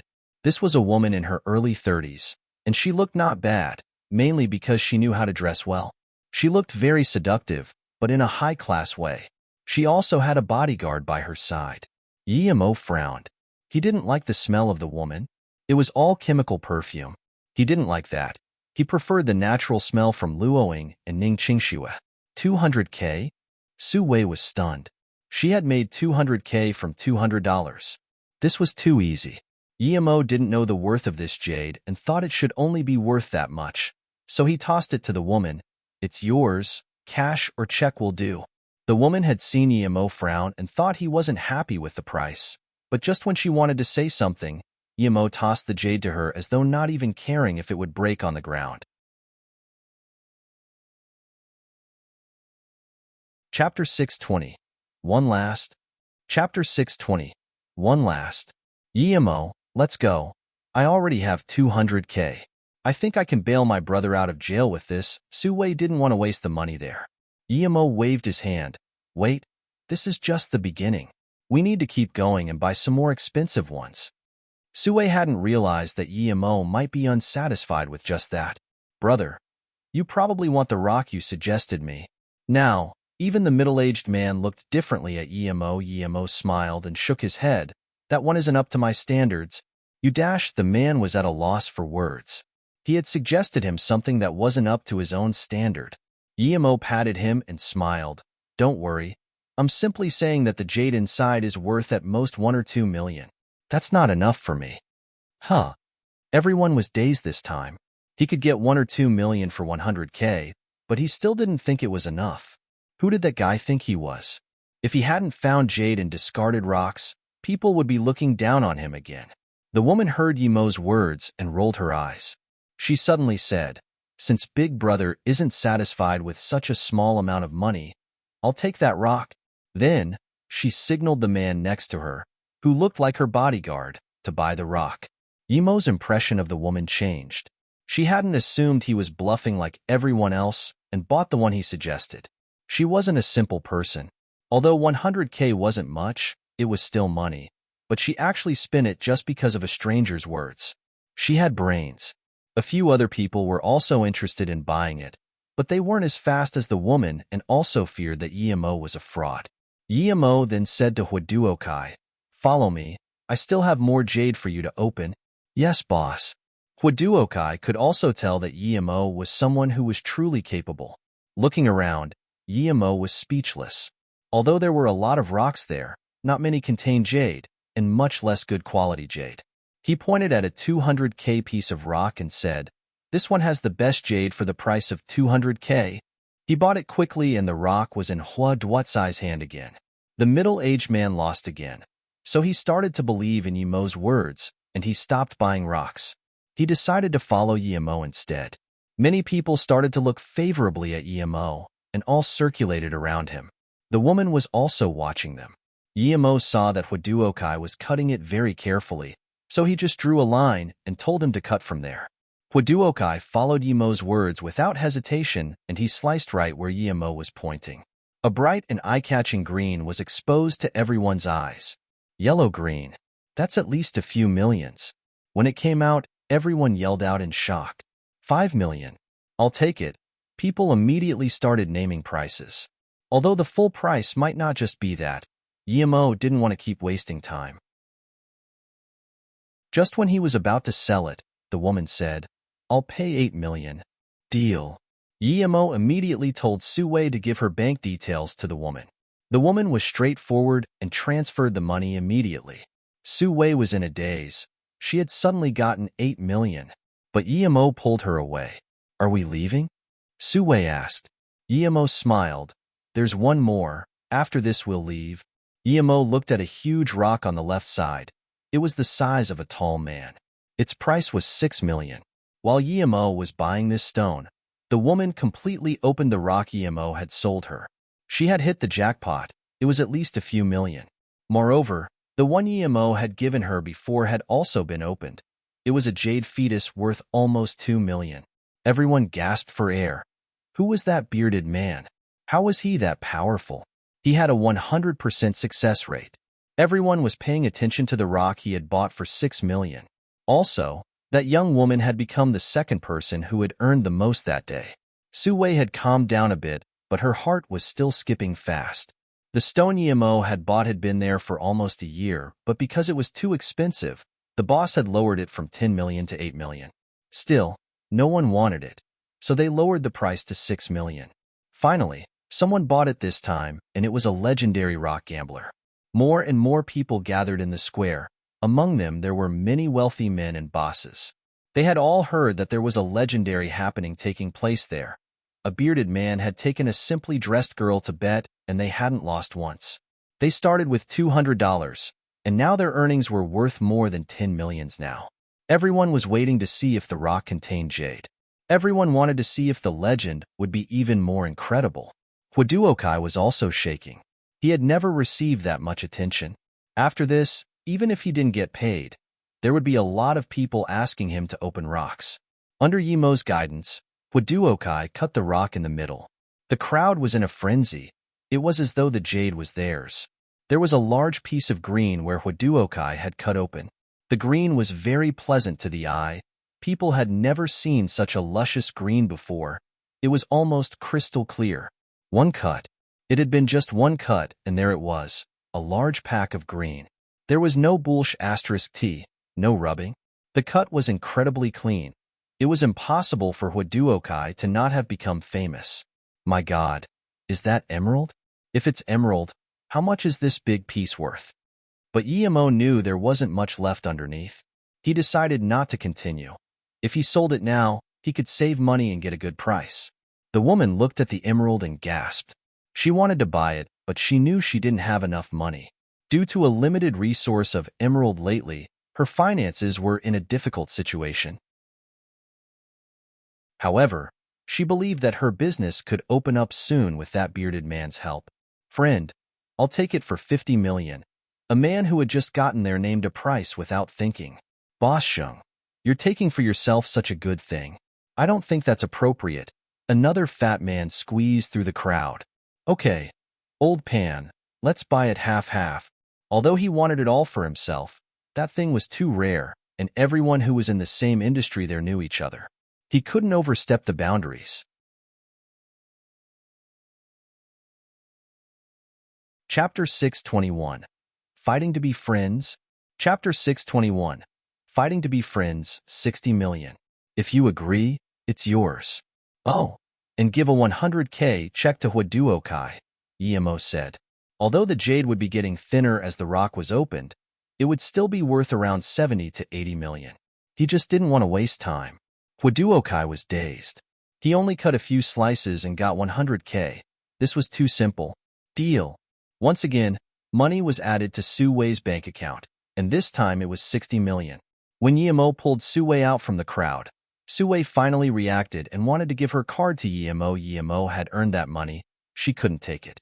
Even if she was short on money, she could just borrow some from Yemo. Yemo pushed the card back in her hands and said, Su Wei, I'm clearly pretty capable, right? Su Wei nodded without hesitation. Yemo was like a god. He had won every single time. Seeing this, Yemo smiled. With my capabilities, how could I be short on money? Why would I care about 60 million? To be honest, I'm richer than Bill Gates right now. I have tens of billions readily available. If it were before, Su Wei would think that Yemo was bluffing, but now she knew that Yemo wasn't. Otherwise, how could he win 60 million for her in just 3 hours? But, Su Wei understood. But that amount of money was still too much for her. Don't have a mental burden. You paid for the bets, and I was just helping you. You've helped me a lot ending high, so it's normal that I help you too. Yemo comforted her. Su Wei wasn't dumb. Since Yemo was that rich, why did he go through the hassle to use her $200 to bet? He could easily give her tens of millions, but he didn't. He had done it like that precisely so that she wouldn't have a mental burden. Emo was about to ask about her mother when that middle-aged man ran over and gave Emo a golden name card. "Brother, you're really amazing. My respect for you is dash." Emo shivered in cringe and quickly stopped the man from talking. He took the card and realized that the man was called Hu Dan, and he was the CEO of a company. No wonder he was so rich. Hu Dan? This name was really interesting. It sounded like protecting egg in Chinese. Sue thought of something and said, "Yemo, can you come with me to the police station? My brother, Su Bingwu, is still locked up, so I need to bail him out." Hu Dan quickly said, "Is your brother in the city department or some branch department? Also, why did he get locked up?" "He beat someone and didn't have the money to compensate them. He's locked up in the Yanghai branch," Sue said. "Don't worry, I'll make a call." Hu Dan immediately called the police chief of Yanghai department and exchanged a few sentences with him before hanging up. He then looked at the worried Su Wei. "Your brother has been released. As for the compensation, I've told an old friend to help you pay for it, so don't worry." Huh. Su Wei reacted quickly and was going to give the money to Hu Dan. Hu Dan waved his hand. "It's just a small favor. Don't worry about it. I didn't listen to your boyfriend before, and I lost indeed. It was my luck to meet someone like your boyfriend." Then, Hu Dan turned to Yemo and asked, "By the way, brother, do you have a business card?" Su Wei blushed and wanted to start explaining, but she didn't. She actually really wanted to know what Yemo's situation was and whether he was with Ning Qingxue. Hu Dan was a bit desperate. He didn't want to pass by a master like Yemo. Yemo smiled. "Sorry, brother Hu, I don't have a name card, but you can just call me Yemo. I'll give you my number, but my phone is usually turned off." "No problem, no problem." Hu Dan knew that someone as magical as this must have a lot of rules. It was already very lucky that he could get his number. Hu Dan quickly noted down the number and said, "Brother Yi, how about eating together? It's my treat." Yemo didn't mind as he didn't have anything else to do that day. Just when he wanted to ask Su Wei, another voice interrupted, "Brother Yi, I was hoping to talk to you. Luckily, you haven't left yet. I remembered your number too. I hope you don't mind. I'm Luo Zillion, by the way, and thanks to you, I earned big today. Would I have the honor of eating with you?" Then, Luo Zillion also passed a name card over. The name card was very exquisite. Sister Zillion, I've already invited Brother Yi, so how about next time?" Hu Dan quickly said. "Su Wei, what about you?" Yemo looked at Su Wei. "I want to go to the hospital to see my mother. I'm worried about her," Su Wei said. Hearing this, Hu Dan immediately said, "Sister Su Wei, which hospital is your mother in? Tell me, I'll get a good room for her right away."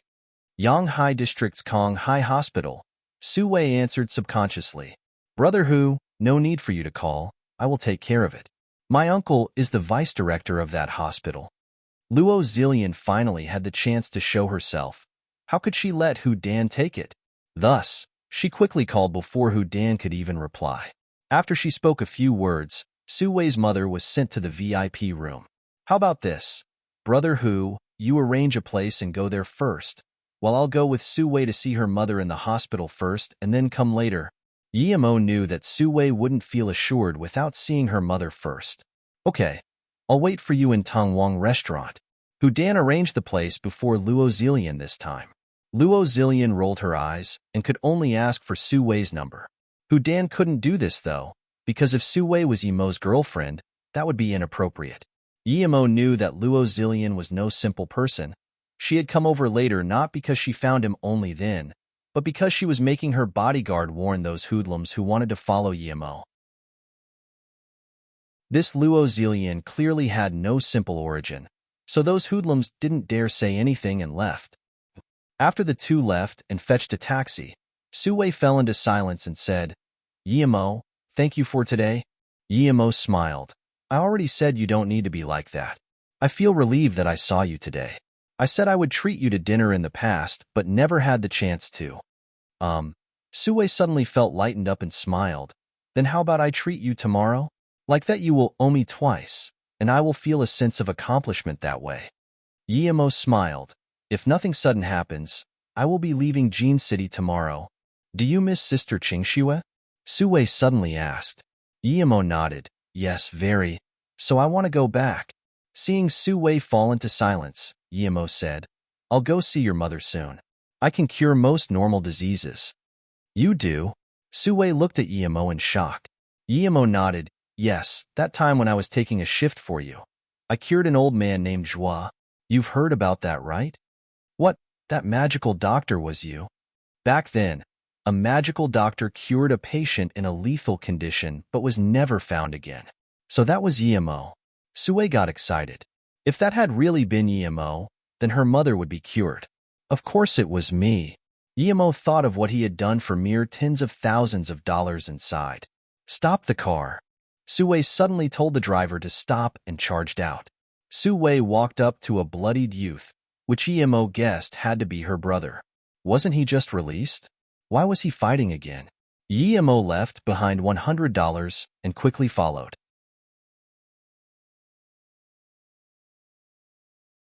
Chapter 622. Don't want to be cheated. Chapter 622. Don't want to be cheated. Yimo saw they were at the gate of the Jing City University, and he could guess it was where her brother was studying. Xiao Wu, why are you fighting someone again? Su Wei went to help Su Bingwu, who was covered in blood, get up. The young man said hatefully, I wasn't fighting. When he saw Yimo approaching, he stopped speaking. Yimo examined the young man. He only had external injuries. They looked serious, but they were no big deal. There was a lot of blood because his forehead was bleeding. Yimo, this is my brother, Su Bingwu. Su Wei, this is my friend. You can call him Brother Yi. Su Wei was very soft when speaking with Yimo, but she talked very seriously to her brother. At the same time she spoke, she took out a piece of cloth to cover the young man's head. Su Bingwu studied Yimo, who really didn't look good. He frowned and glanced at Su Wei before forcing himself to utter a Brother Yi. He seemed to be scared of Su Wei. What's going on? Su Wei asked. Su Bingwu hesitated before saying, I was just released from the police station and wanted to come to university because I was worried about Mom. On the way, I met a classmate. She saw me walking, so she told me to get on and drove me here. Mom is in the hospital. Why did you come to university? And since your classmate brought you here, how did you even start fighting? Su Wei reproached. Su Bingwu looked down and said, I have some money in my room. I wanted to buy some bones and make a soup for Mom. And sister, I don't want to keep studying. I want to find a job. When Su Wei heard this, her eyes turned red. She patted Su Bingwu's head and said, I will take care of Mom's things. You're not allowed to say such words again. Study hard. Don't get into fights again. I didn't start a fight. My friend brought me to the university gate, but her friends saw us. He thought there was something between us and came up to hit me, Su Bingwu said.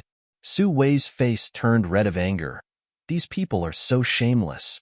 Why didn't your classmate explain things? She dropped me off at the entrance and went inside. So she didn't see anything, Su Bingwu said. Then couldn't you explain that dash? Su Wei stopped halfway. She knew that she couldn't blame her brother. Men needed to keep face. He would lose face if he tried to explain things immediately. And looking at how Su Bingwu was acting, he might have been interested in that classmate. She sighed and said, Okay, let's get you patched up at the hospital and then get something to eat. You don't need to worry about our situation anymore. I earned some money. You should just focus on studying. Then, she laughed awkwardly looking at Yimo. Punk, you haven't left yet? If I see you talk to Xiaoyin again, I will break your mouth. 3 young men walked out of the supermarket and came over. Su Wei saw that these men wouldn't let go of her brother, so she was about to reproach them when someone else said, Wei Qian, what do you mean? Yimo looked at the girl who had just spoken, and he happened to know her. It was that very annoying Xiaoyin from the plane. He had cured her mother, but she kept on saying he was a fraud. Did you hit Su Bingwu? Wei Qian, how can you be so shameless? So what if I talk to my classmate? Who are you? Do you think I can't live without your little support? You piece of trash. Wei Qian was sworn speechless. But Xiaoyin wasn't done yet. She started calling the police. Xiaoyin. The young man's expression turned bad, but he didn't dare refute. He knew she was right. The Shen family could easily destroy a jewelry merchant's son. Don't call me that. The girl finished the call and then said to Su Bingwu, Sorry, Su Bingwu. I just wanted to help you. I didn't think you end up meeting scum like him. Oh, it's fine. Shanine, this is my sister Su Wei, and this is my sister's friend, Yimo. Su Bingwu pointed at them as he spoke. He was very uneasy in front of Shanine. Hearing this, Shanine started to study Yimo without blinking. Su Wei and Su Bingwu looked strangely at Shanine. Yimo was very ferocious and ugly-looking in that moment.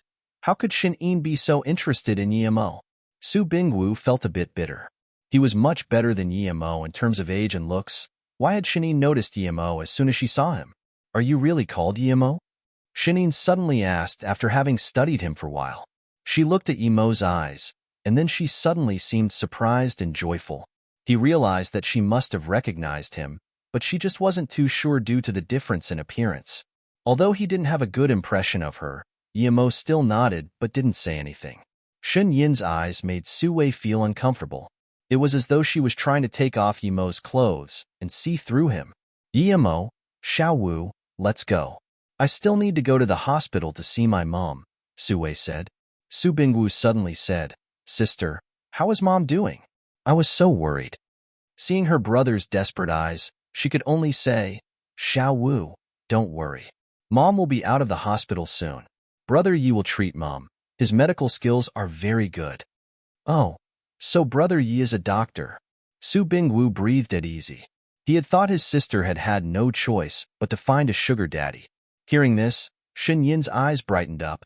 She walked to Yimo and asked, Are you really a doctor? Yimo sneered, but he still didn't say anything. My uncle has been in bed for half a year. I want you to have a look at him, magical Dr. Yi, Shanine said hesitantly. Yimo could tell what she meant, but a flash of disgust crossed his eyes. He waved his hand and said, Move aside. I don't want to cheat your family's money. How it really is you, magical Dr. Yi. I'm sorry, I was blind last time we met, and I suspected you were a fraud. Shun Yin held onto Yimo's leg and knelt down. Yimo pushed her away and said coldly, I'll repeat it again. Your family's business has nothing to do with me.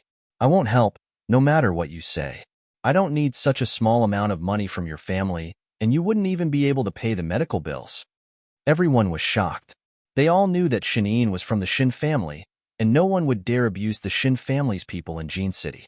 However, Shun Yin had knelt down to this man, and yet the man still had an indifferent expression.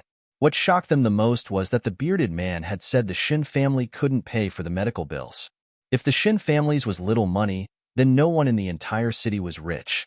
The Shin family was one of the wealthiest families even in the whole country of China. What everyone didn't expect was that Shanine instead said, Sorry, Dr. Yi. I'm just grateful from the bottom of my heart that you saved my mom, Qingkuwei. I'm not asking you to treat my uncle. Her apology changed Yimo's view on her a little. Chapter 623. Horny Woman. Chapter 623. Horny Woman. Magical Dr. Yi, please forgive my insolence. If possible, I wish to treat you to dinner as thanks for my mother, Shanine said. Sometimes, what you learned from books was incomparable to reality. When you thought you knew everything and were sure that everything outside of your sphere of knowledge couldn't possibly exist, you would think that magical things like Yimo's charms would be nothing but a joke. But once you truly experienced something like it, you would realize that the joke was on you. At least Shanine felt that her state of mind and way of thinking had changed a lot ever since coming back, and she was no longer superficial and so full of herself. A police car soon arrived, and a policeman greeted Shanine before taking away Wei Qian and his gang without hesitation. Yimo knew that Shen Yin's family was quite powerful, but no matter what, he didn't want to be involved with them. Sorry, I already have arrangements for tonight. I'm going to Tang Wang restaurant. As for your gratitude, you've already paid me, so it doesn't matter. Yimo turned her offer down. Shanine heard this and desperately asked, Then how about tomorrow? Tomorrow won't work either. I'm leaving tomorrow.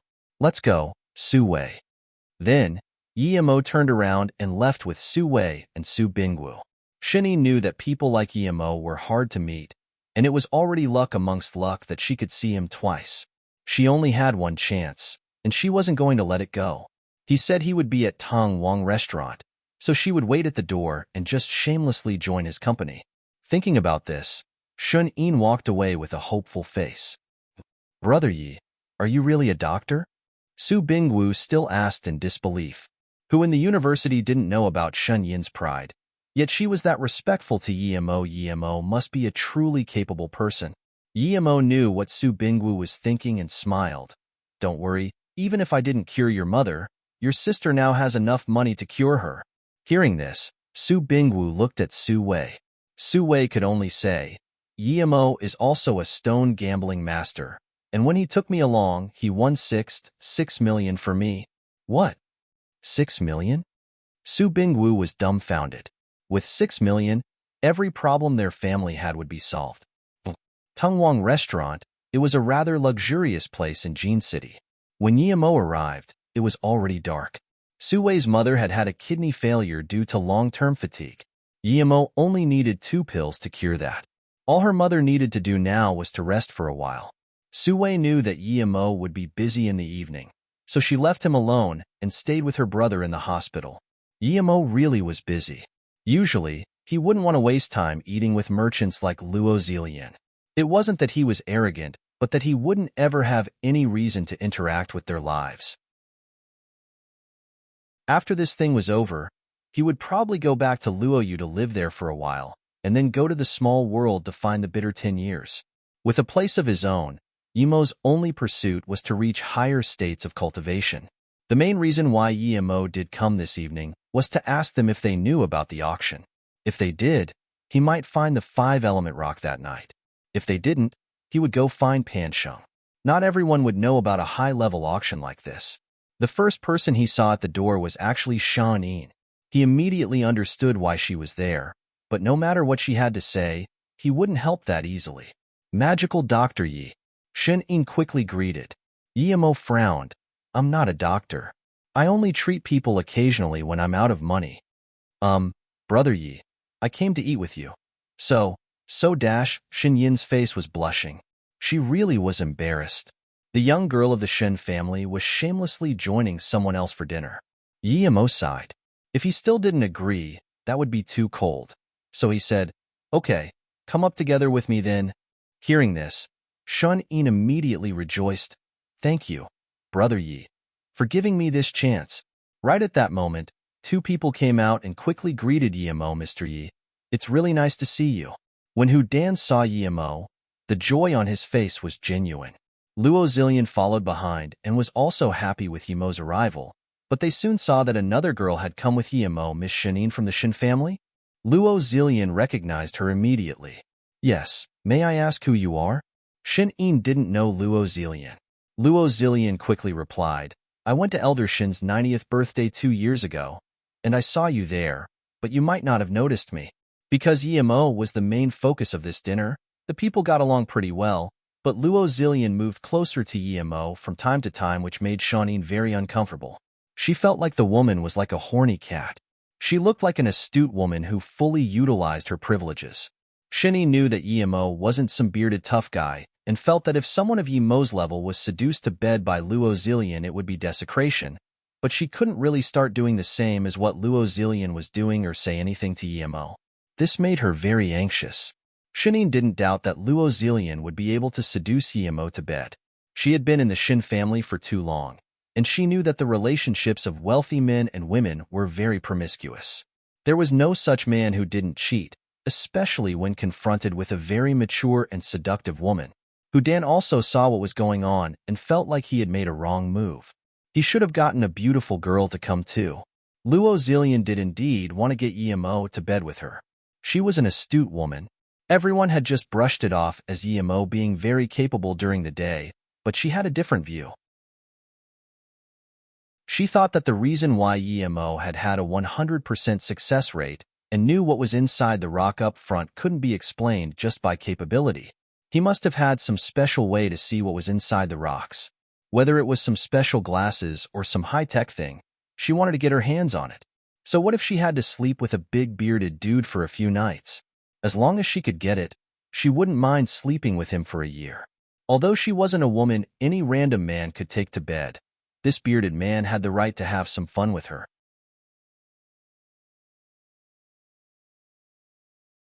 Chapter 624. Auction at Sea. Chapter 624. Auction at Sea. Emo sneered.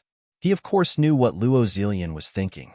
Although the dinner had just started, he already didn't want to continue. He said to Luo Zillion, "Thank you, CEO Luo, for getting rid of those hoodlums. It saved me from being robbed." Luo Zillion was shook. She didn't expect Emo to have noticed that. She had underestimated him. She had been planning on taking the less subtle approach if he didn't comply, and letting him know that she helped him send away a lot of those gangsters. If she hadn't, he wouldn't even be able to leave the city. But now it seemed that he was no simple person, and his tone was even a bit sardonic when he mentioned the hoodlums. One could see that he wouldn't have had to be scared even if she hadn't intervened. Emo went on to ignore Luo Zillion and raised the cup to Hu Dan and said, "Brother Hu, I heard there's going to be a big auction in this city and that a colorful stone is to be sold. Is that the case?" Hu Dan toasted with Emo and replied, "Was there such a thing? How come I don't know? CEO Luo, have you heard of it?" Hu Dan was also unhappy with Luo Zillion being so horny. No, I didn't know either." Luo Zillion returned to her senses, but her reply was rushed. Emo's words had made her feel like she'd lost control of the situation. According to her plan, everything should have been under her control. When Emo came, she would get Emo drunk and take him to her place and suck him dry. Emo's words, however, had made her lose control. Shanine said, "Brother Yi, it's usually my cousin who represents the Shin family to go to auctions. I can ask for you." Seeing Hu Dan and Luo Zillion not know about the auction, Emo was disappointed. Theoretically, wealthy people like Hu Dan should be able to know about these high-level auctions, but even he didn't know. It would seem like this auction wasn't simple, or maybe that old man in Jiotong had been lying to him. Emo nodded. "Please call your cousin right away then." If he had been lied to, he wouldn't mind going back and taking everything in Jiotong's gem banner. Shin-in didn't call inside. She went outside to call. In the meantime, perhaps feeling a bit concerned, Luo Zillion didn't behave like before. Hu Dan said, "I've heard of Shun Yin's cousin. She's the eldest daughter of the Shin family, a business genius. That elder Shin loves her a lot, and she controls all the businesses of the Shin family. She could be said to be the most powerful person in the Shin family other than Elder Shin himself. Now that Elder Shin died, though, the Shin family members have started fighting, and they didn't let her keep controlling all those businesses." Luo Zillion intervened. "It's said that the eldest daughter of the Shun family is very ugly, but I don't know if that is true." Hu Dan laughed.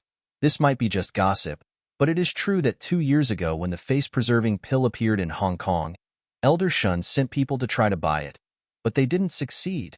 At this moment, Shanine ran in and said, "Brother Yi, that auction you mentioned does exist. It's about to start right now. It's on a cruiser at sea. My cousin just sent me everything, and she is there, but I'm afraid you're out of time." Emo was angry. That Luo you tricked him indeed. He misled him in terms of the date, and if he hadn't met Shin-in, he would have been fooled. "Thank you, Shin-in. I owe you one. I'll be leaving now, but I can help you with any one thing you want when I come back tomorrow.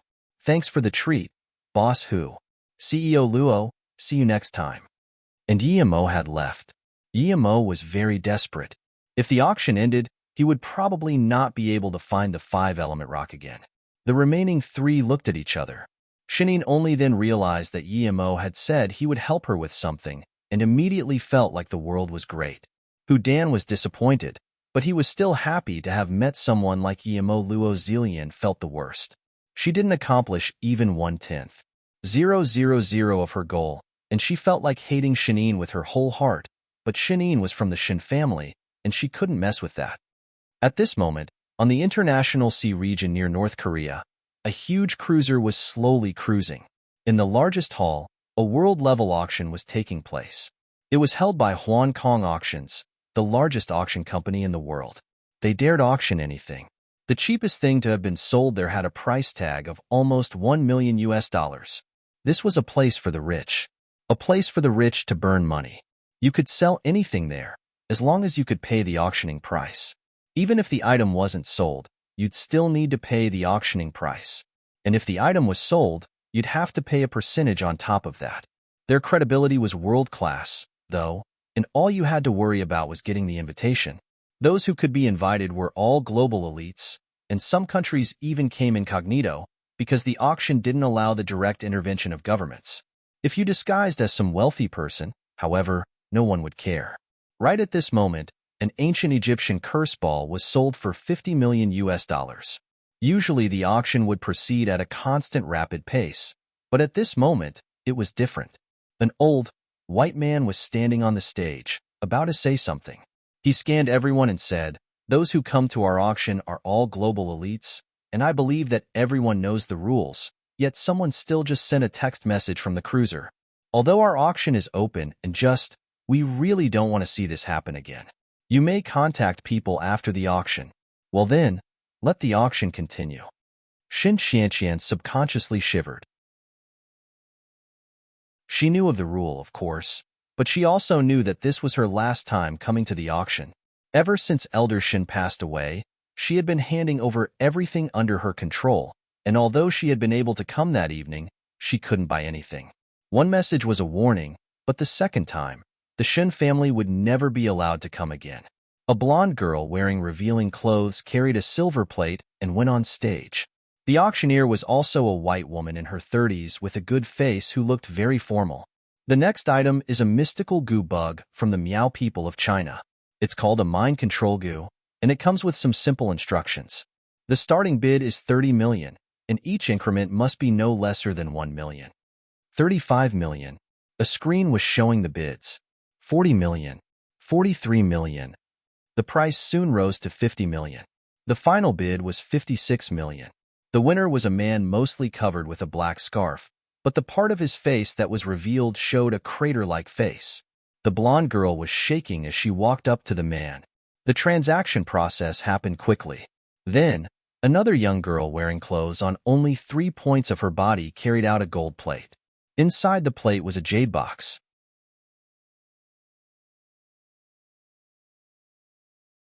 Chapter 625. Borrowing Money. Chapter 625. Borrowing money. The formally dressed woman held up the box and opened it before saying, "This is a milky white stone, and one can feel its spiritual properties when holding it.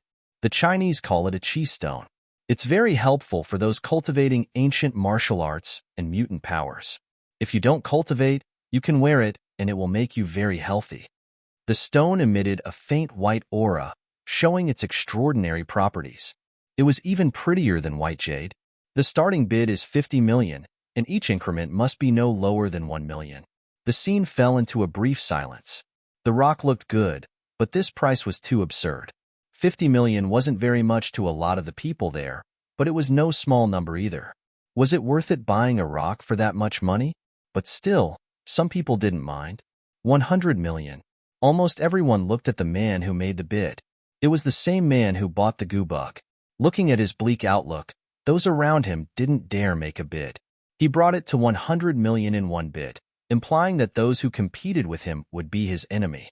No one here wanted to have enmity with such a scary man over a not that important rock.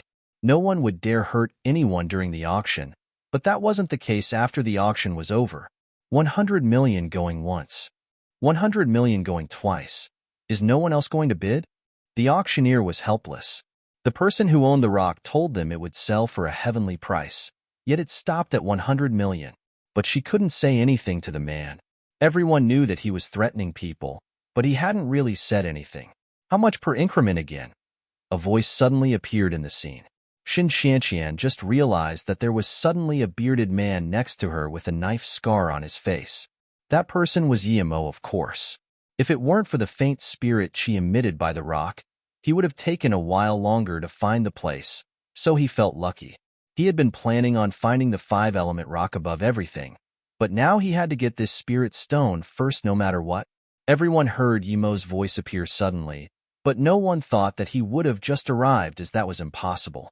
1 million, Xin Xianqian replied. "Oh, then I'll bid 110 million, Yimo said.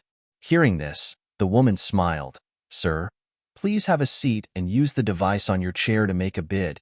Noticing that Yimo didn't speak English very well, Xin Xianqian quickly said, "There's an empty seat here. Sit down first, and then you can use the device to make a bid." She didn't know how the bearded man had come in, but she had the ability to remember everyone who did, and she hadn't seen this big beard, so she thought, he couldn't have arrived only now, right? Yemo felt a little awkward. He was too excited just then. He had come to look for the 5-element rock, but he found spirit stones as well. He was too lucky. Yemo sat down and soon made his bid. He was competing with the bleak man for the spirit stone, so Yemo's actions caught everyone's attention. That man looked at Yemo and sneered, bidding 120 million without hesitation. Yemo wanted to keep making a bid, but Shinshanqian said, "If that stone isn't extremely important to you, I suggest you don't make any more bids. That man isn't simple." Yemo scanned Shinshanqian. She also wore a face mask, but Yemo didn't even scan her face. His mind was on getting the spirit stone, no matter how extraordinary that bleak man might be. 130 million. Yemo's bid made people realize that this chi stone had to be very extraordinary after all. Otherwise, there wouldn't be two people spending that much money to fight over it. The bleak man stopped making bids for some reason. He just glanced coldly at Yemo and kept his silence. The girl walked up to Yemo and asked Yemo to pay on the spot. Yemo just realized that he had given his card away. He had 700 million in cash, but he couldn't just suddenly take out a large pile of cash. Everyone quickly noticed Yemo's expression, and the bleak man sneered. "You're not here to cause trouble, are you? You made a bid, but you don't have the money?" HMPF. He knew that the auction holder would deal with Yemo for sure. Even Shan Shanqian looked worriedly at Yemo. It could cost him his life if he was causing trouble there. There were guns everywhere. Yemo looked awkwardly at the people around him. "Who can lend me 130 million? I promise I will return it quickly." Yemo didn't want to ask Suyuehua, because some governments knew their account, and if Suyuehua transferred the money, people would know that Luo Yu had bought the spirit stone. This wasn't the most important thing. What was more important was that Luo Yu was different from before. Luo Yu's money belonged to national reserves, so it wouldn't be good for him to take out that money for private use. Yemo's words made everyone silent. Then, quiet discussions started all around. If this happened elsewhere, perhaps it would be funny, but here, it would cost him his life. As soon as Yemo said this, armored soldiers came into the scene. Although Yemo could just take it and leave, that would be too embarrassing. That would simply be using his power to rob them. Everyone, including Shan Shanqian, didn't want to lend Yemo money. This was $100 million after all. Yemo really didn't want to fight as he still hadn't found the 5-element rock yet. He felt like Shin Shanqian seemed easy to talk to, so he said to her, "Miss, if you lend me 150 million, I promise I will pay you back 200 million. Seeing the genuine look in Yemo's eyes, Shin Shanqian explained nicely, "I'm sorry, it's not that I don't want to lend you, but we've never met before, and I don't have much money. I need the money for pills, so I can't lend that to you now." She had only saved up around $200 million after so many years of hard work. How could she lend it away to some random bearded dude? Her words were clear, but Yemo asked without thinking too much about it, "What pills do you want? Perhaps I have some."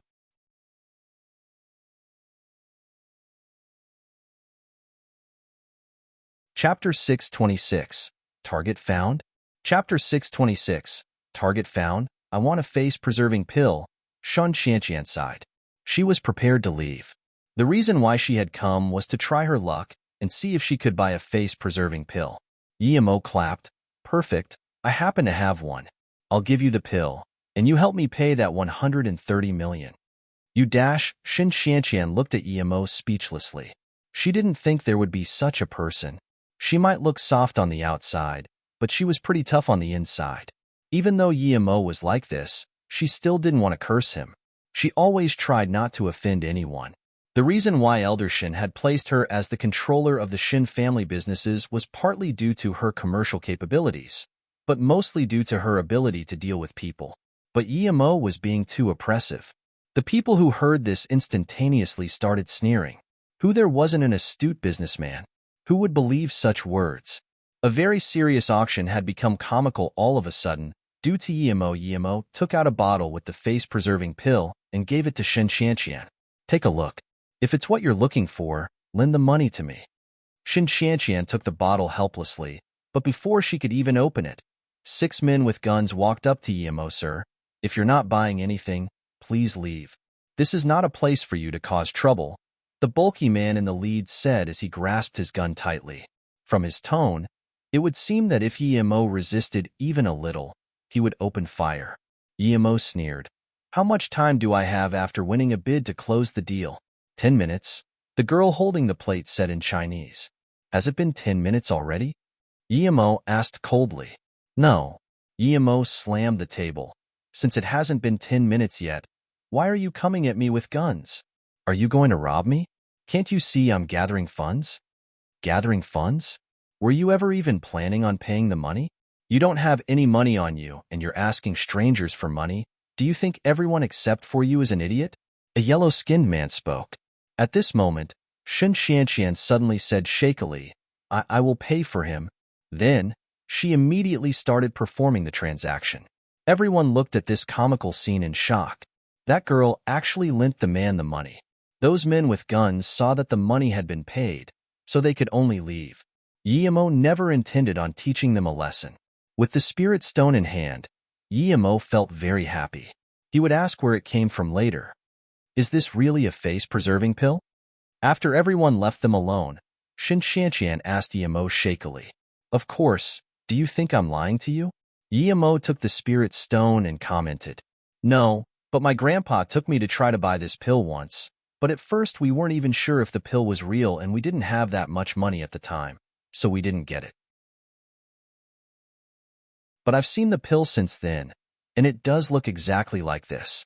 Shin Qianqian was trying to control her excitement. Yimo nodded and didn't speak any further. He scanned his spirit sense around and didn't find the 5-element rock. I don't have enough money right now, but can you sell me this pill? Don't worry, I'll pay you however much is needed, Shin Qianqian said. Yimo smiled. Shin Qianqian blushed. I'm from the Shin family in Jin City, so don't worry. I will definitely dash. Yimo stopped her mid-sentence. You're Shin Qianqian? Yimo immediately asked. Yes, I'm Shin Qianqian. Do you know me? Shin Qianqian had never seen Yimo before. Yimo shook his head and said, I don't know you, but I was eating with Shanine a moment ago when I heard that you were at the auction here, so I came. What? Shin Qianqian looked at Yimo as though he were a ghost. He had been eating with Shin Qianqian a moment ago, and now he was here? They were at sea. Yimo touched his nose awkwardly. He realized he'd spilled the beans. He had been in Jin City just then. How could he have come to the cruiser so quickly? Yimo shut his mouth and didn't bother trying to explain. Shin Qianqian also gradually calmed down and didn't ask how Yimo got there. Although she didn't know how Yimo had come to the cruiser and gotten inside, she knew Yimo was no ordinary person. How do you know Shanine? Shin Qianqian asked after a while. Yimo breathed a sigh of relief. He'd feared that Shin Qianqian would ask him how he got there. This one time, I was on the plane from San Francisco to Hong Kong, and I met Shanine there when I helped her mom Qing Kue. Yimo said casually. What, you're that magical Dr. Yi? Yimo? Shin Qianqian got up subconsciously, but quickly sat down upon remembering her surroundings. Yes, I am. Thank you for today. If you hadn't messaged Shanine, I wouldn't have known that the auction was here. Yimo had a good impression of her. She didn't ask what shouldn't be asked. Shin Qianqian came to understand why Yimo had something like the face-preserving pill. If he really could cure patients with charms like Shanine said, no wonder he had the pill. She had laughed it off when Shanine told her about him, but now that she saw Yimo combined with the information he'd accidentally spilled, she confirmed that Yimo was indeed no ordinary person. His face was most likely also a disguise, because it didn't fit Shin Yin's description. The auction went on, but Shun Yin noticed that Yimo had closed his eyes. He wasn't interested in anything else. She didn't disturb Yimo and carefully took the face-preserving pill. It melted instantaneously as cool streams started flowing across her body. Yimo noticed but didn't care. He had started searching every corner with his spirit sense. An hour later, Shin Qianqian felt like her face was crawling with ants. She carefully looked at Yimo before taking out a mirror and looked at herself. The large patches of red and black had become mere powder on her face. She wiped it, and it all came off immediately. A pristine face appeared on the surface of her mirror. Shin Xianqian couldn't help but tear up. For many years, she hadn't dared show her face. Now, her face had finally gone back to what it was before she got injured. She had been working so hard to earn money for the family just so that she could cure her face, and now, like a dream, she had obtained the face-preserving pill. Shin Xianqian subconsciously looked at Emo and was full of gratitude. She wiped her eyes and said, "Thank you, Dr. Yi." Emo's eyes remained closed, but he suddenly smiled and waved his hand. "Congratulations on removing the poison and getting your looks back. No need to thank me, you properly paid for it." "You know my appearance was caused by poison?" Shin Xianqian looked strangely at Emo. Even Elder Shin hadn't figured it out. "How did Emo know? Did you forget that I'm magical Dr. Yi?" Emo said casually, but his mood wasn't casual at all. He searched again and again, but there were no signs of the 5-element rock. "Ladies and gentlemen, the auction ends here, and our next stop is Chiozhou Island. I hope everyone had a good time." Emo became completely disappointed when the auction ended. Just when everyone was leaving, Emo's eyes were filled with joy and surprise as he stared at a man with a camera on his chest.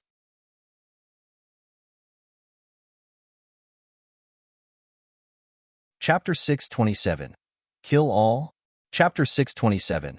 Kill All. Shin Xianqian saw that Emo wasn't in a hurry to go out, so she didn't go yet either. However, when almost everyone had left, and she saw that Emo still had no intentions to go, she said goodbye and left first. Emo's spirit sense was locked onto that man. He had a camera hanging around his neck, but Emo knew that the camera was hollow and had a small bag inside. His spirit sense couldn't see through it, but the bag covered something a bit larger than a fist. It wasn't the first time Emo encountered things that could block spirit sense. The first time was that wooden cupboard in which the woman in the ghost building had been. And now, this camera also had a small wooden box inside. The man seemed to sense that someone was staring at him as he looked around before going into the hall. Emo took back his spirit sense, gasping at the man's accurate senses. Even Earth-level masters wouldn't be able to notice his spirit sense as long as it didn't cause large ripples. Of course, if there were large chi ripples, they were much easier to be noticed. The man who held the camera looked like an ordinary person, yet he had noticed his spirit sense. Although Emo hadn't seen what was inside the box, he was 90% sure that it was the 5-element rock. He didn't understand why the rock was in that person's hands without being auctioned, though. No matter what, that person wouldn't be able to keep it now that Emo had found it. Thinking like this, Emo got up and noticed only then that everyone had gone out already. He saw Shin Xianqian in front of him, so Emo ran to catch up with her. Meanwhile, Shin Xianqian was stopped as soon as she walked out of the hall by that bleak man. "You're from the Shin family, aren't you? You're quite bold, daring to lend money to someone who wants to steal something that belongs to me. If I tell you that that man will die soon, and that so will all of the Shin family, will you regret it?" "Heh, I heard you're ugly, but to me, as long as it's a woman, I can *CK to death. As for looks, I don't care." Every single word the man spoke made Shin Xianqian shiver. Even though there were people nearby, the bleak man had said everything without hesitation. Everyone who heard this moved away and didn't even dare look at him. "You don't care, but I care. Look at your ugly face. Even the maggots squirming in toilets are better looking than you. Are you trying to disgust me by standing here or something?" Emo's voice sounded. Everyone heard Emo's words, but no one dared to laugh. If they offended this man, perhaps the next moment they would be drowning in the sea. No one would care if you died on this ship. Shin Xianqian was losing her mind. She had vaguely guessed who this person was by then and was getting more and more worried. After Emo's voice sounded, she hid behind Emo without hesitation. The bleak man glared cruelly at Emo. He didn't think there would really be people in this world who didn't fear death. He hadn't even gone looking for Emo, yet Emo came up to him first. "Ha ha ha," the man laughed. "I didn't think I, Yin Wuliang, would be so unknown when I have only been out for a couple of years." The man was laughing, but his face didn't wear a smile at all. He suddenly stopped and then said word by word, "If I don't make you regret living in this world, I'm a dog." Yin Wuliang? Which bug are you?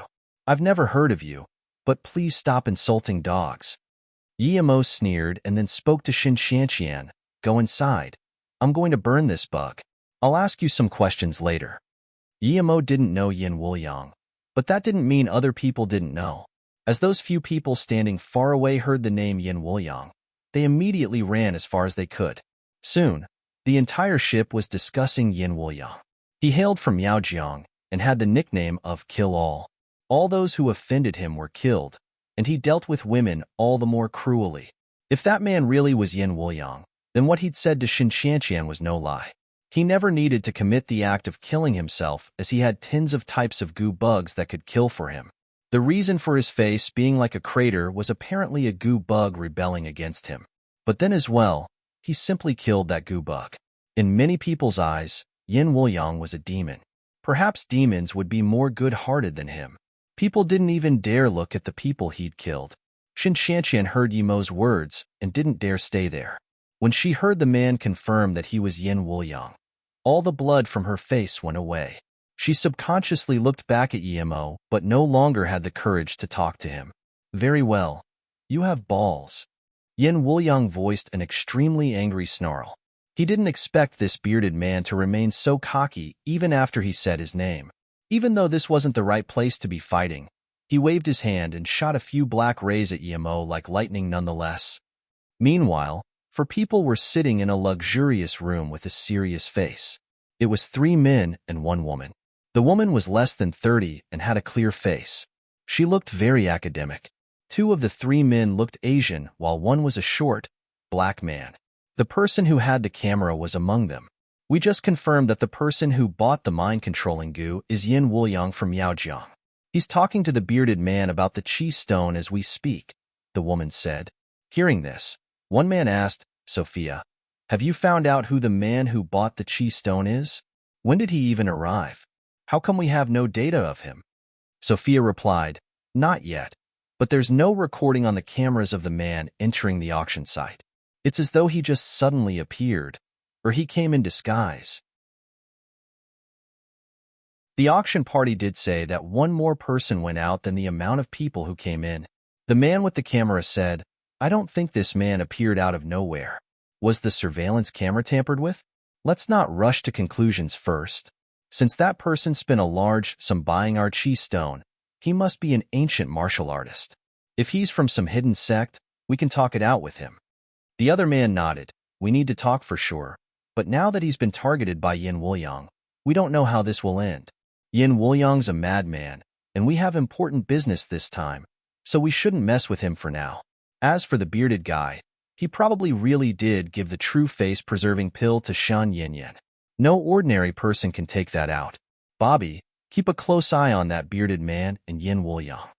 Yes, Captain Song Binlang. The short, black man replied and left the room. Then, the captain looked at the cameraman and asked, Cassie, did you really feel someone watching you before? Yes, definitely. I felt that person look very closely, like I was being seen through by him. I didn't dare stay outside, so I came in immediately, Cassie said worriedly. Song Binlang heard this and commented without thinking, Cassie, why don't you give the thing to Sophia and we let her put it inside her bra? We must keep the 5-colored rock safe no matter what.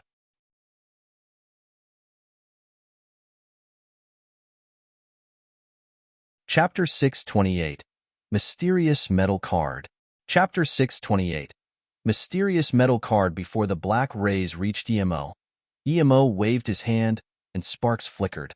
The black ray turned to dust immediately. Before Yin Wuliang could react, Emo formed a grabbing motion in midair, and his chi formed a claw, clenching Yin Wuliang's throat and dragging him to a distant corner. Yin Wuliang was scared **. The bearded man clearly hadn't grabbed him, but he felt an invisible hand grab him by the neck. Was this the legendary chi materialization? Yin Wuliang's heart fell into a glacier thinking about it. Yimo dumped him onto a metal board. Who are you? Yin Wuliang was no longer cocky like before. He asked that subconsciously, and as soon as he did, he realized how shaky his tone was. He had killed countless people in his life, but now that it was his turn, he feared death. Yimo sneered. Weren't you going to kill me? Huh? Now I'm here. So why are you asking me who I am? A mere yellow level dares be this cocky. Qianbei, I was blind. Please have mercy. I'll do whatever you want. Yin Wuliang said without thinking. He didn't even dare look up. This bearded man could even see his power level, and he could materialize his qi. He had to be absurdly strong. Yimo took out a chair from somewhere and sat down. Then he took out the spirit stone and asked, "Why did you want this?" "Wanbei should die. If I knew Qianbei wanted it." "Wanbei don't talk garbage. I asked you why you wanted it." Yimo yelled. He felt strange. When he first tossed Yin Wuliang away, he was very scared, but now he didn't seem as scared as before. Yin Wuliang replied, "This is called a qi stone, and it has a very important use. When ancient martial artists are about to break through, they can shatter the stone and eat it to break through quickly without any side effects." Hearing this, Yimo was very disappointed. He thought Yin Wuliang had fought over it because he knew what it was, but the guy didn't even know how to use it properly. Were spirit stones for eating? Have you ever seen one before? Yimo asked. Yin Wuliang nodded. Yes, my master got one before, and he used it to reach the earth level. Where did your master get it from? Yimo asked again. Yin Wuliang shook his head. That I don't know, but I can tell you where my master died. Just please have mercy on me. Yimo sneered. Have mercy? Easy for you to say. I didn't get anything at all after being threatened by you, and now you want me to forgive you? Qianbei, although you didn't get anything, I'm willing to give all my goo bugs to you. And I just got a mind control bug too. Before he finished, Yimo stopped him. I'm not interested in your bugs. That's far from enough to save your life. Unexpectedly, Yin Wuliang laughed. Qianbei, Wanbei's Wangu sect has a cultivation method thanks to which I can use a secret way to become a ghoul if I die. You may not believe this, but I can swear it's the truth. Qianbei can kill me, but after I die and turn into a ghoul, I can bite back. Yimo sneered. Is that your bargaining chip? That's far from enough to threaten me. I met a guy called Rensha in Hong Kong. He also kept goo, and he threatened me too. What a pity. I burned his soul. Now, I meet someone else who threatens me again. It seems like your life ends here. I'll make sure to annihilate your soul too. Hearing this, Yin Wuliang's face changed drastically, and he asked worriedly, Qianbei, you killed Martial Brotherin? Yin Wuliang knew Rensha too well. He was the genius of the Wangu sect. Although Rensha was his martial brother, he was much stronger than him. Yet, a genius like him died to this big beard, and even his soul was annihilated. Yin Wuliang thought quickly and immediately knew that if what the bearded man said was true, then he might really be done for. Don't kill me, Qianbei. Have mercy. My master had a lot of other treasures too. If you let me go, I can tell you everything, Yin Wuliang uttered worriedly. Yimo couldn't even be bothered to listen. He took out a lighter and pointed the fire at Yin Wuliang. Yin Wuliang was quickly enveloped in fire. Afterwards, Yimo turned around to see a short, black man run away quickly and thought, there's quite a lot of small fries on this boat. Yin Wuliang was burning, and the goo bugs flew out of his body, but none could run away. It was just as he had said, though. His soul didn't die immediately, and it looked at the fire in terror instead. Yimo sneered and turned Yin Wuliang's soul to dust with another fireball. Before it died, it still didn't believe how the big beard was able to see him. However, Yimo immediately noticed that there was something he hadn't burned away. Yimo picked it up, and it was a palm-sized metal card with some simple drawings on it. Yimo couldn't figure out what it was, but even metal should melt under his fireball. This metal card had stayed fine and cool. Yimo couldn't tell what it was made of, so he put it away for later research. The dust at the scene was blown away by the sea wind as though nothing had happened. That short, black man who had been watching him had never cultivated before, but he sure was quick on his feet. Yimo didn't go find him immediately. He had more important things to do. He was going to find that camera guy and get the 5-element rock. Xin Xianqian had taken a shower and changed into a new pair of clothes. Although she still wore a veil on her face, she felt very different. If it wasn't for Yin Wuliang, she would be singing from joy. But due to that terrifying man, she was waiting for Yimo anxiously instead. She was even thinking, If Yemo got killed by Yin Wuliang, what would the Shin family do? But then she thought, since Yemo was able to come here all the way from Jin City that quickly, he is definitely powerful. When she then saw Yemo walk over slowly, she finally relaxed. Brother Yi, thank you for today. When we arrive at Chizhou Island, I can take you around. There are many fun places to go. Now, let me treat you to a drink. Shen Xianqian didn't even mention Yin Wuliang, and her tone was very relaxed. This was her first time asking a guy out to play. But Yemo wasn't in the mood to be drinking with her, so he smiled. It was no big deal, and I still have some things to do, so? Yemo had been wanting to find that camera guy and had searched the entire cruiser, but when he finally found him, his heart sunk. The camera wasn't on him. Yemo did find the camera in some room a moment later, but there were nothing inside. Meanwhile, that camera guy was gambling.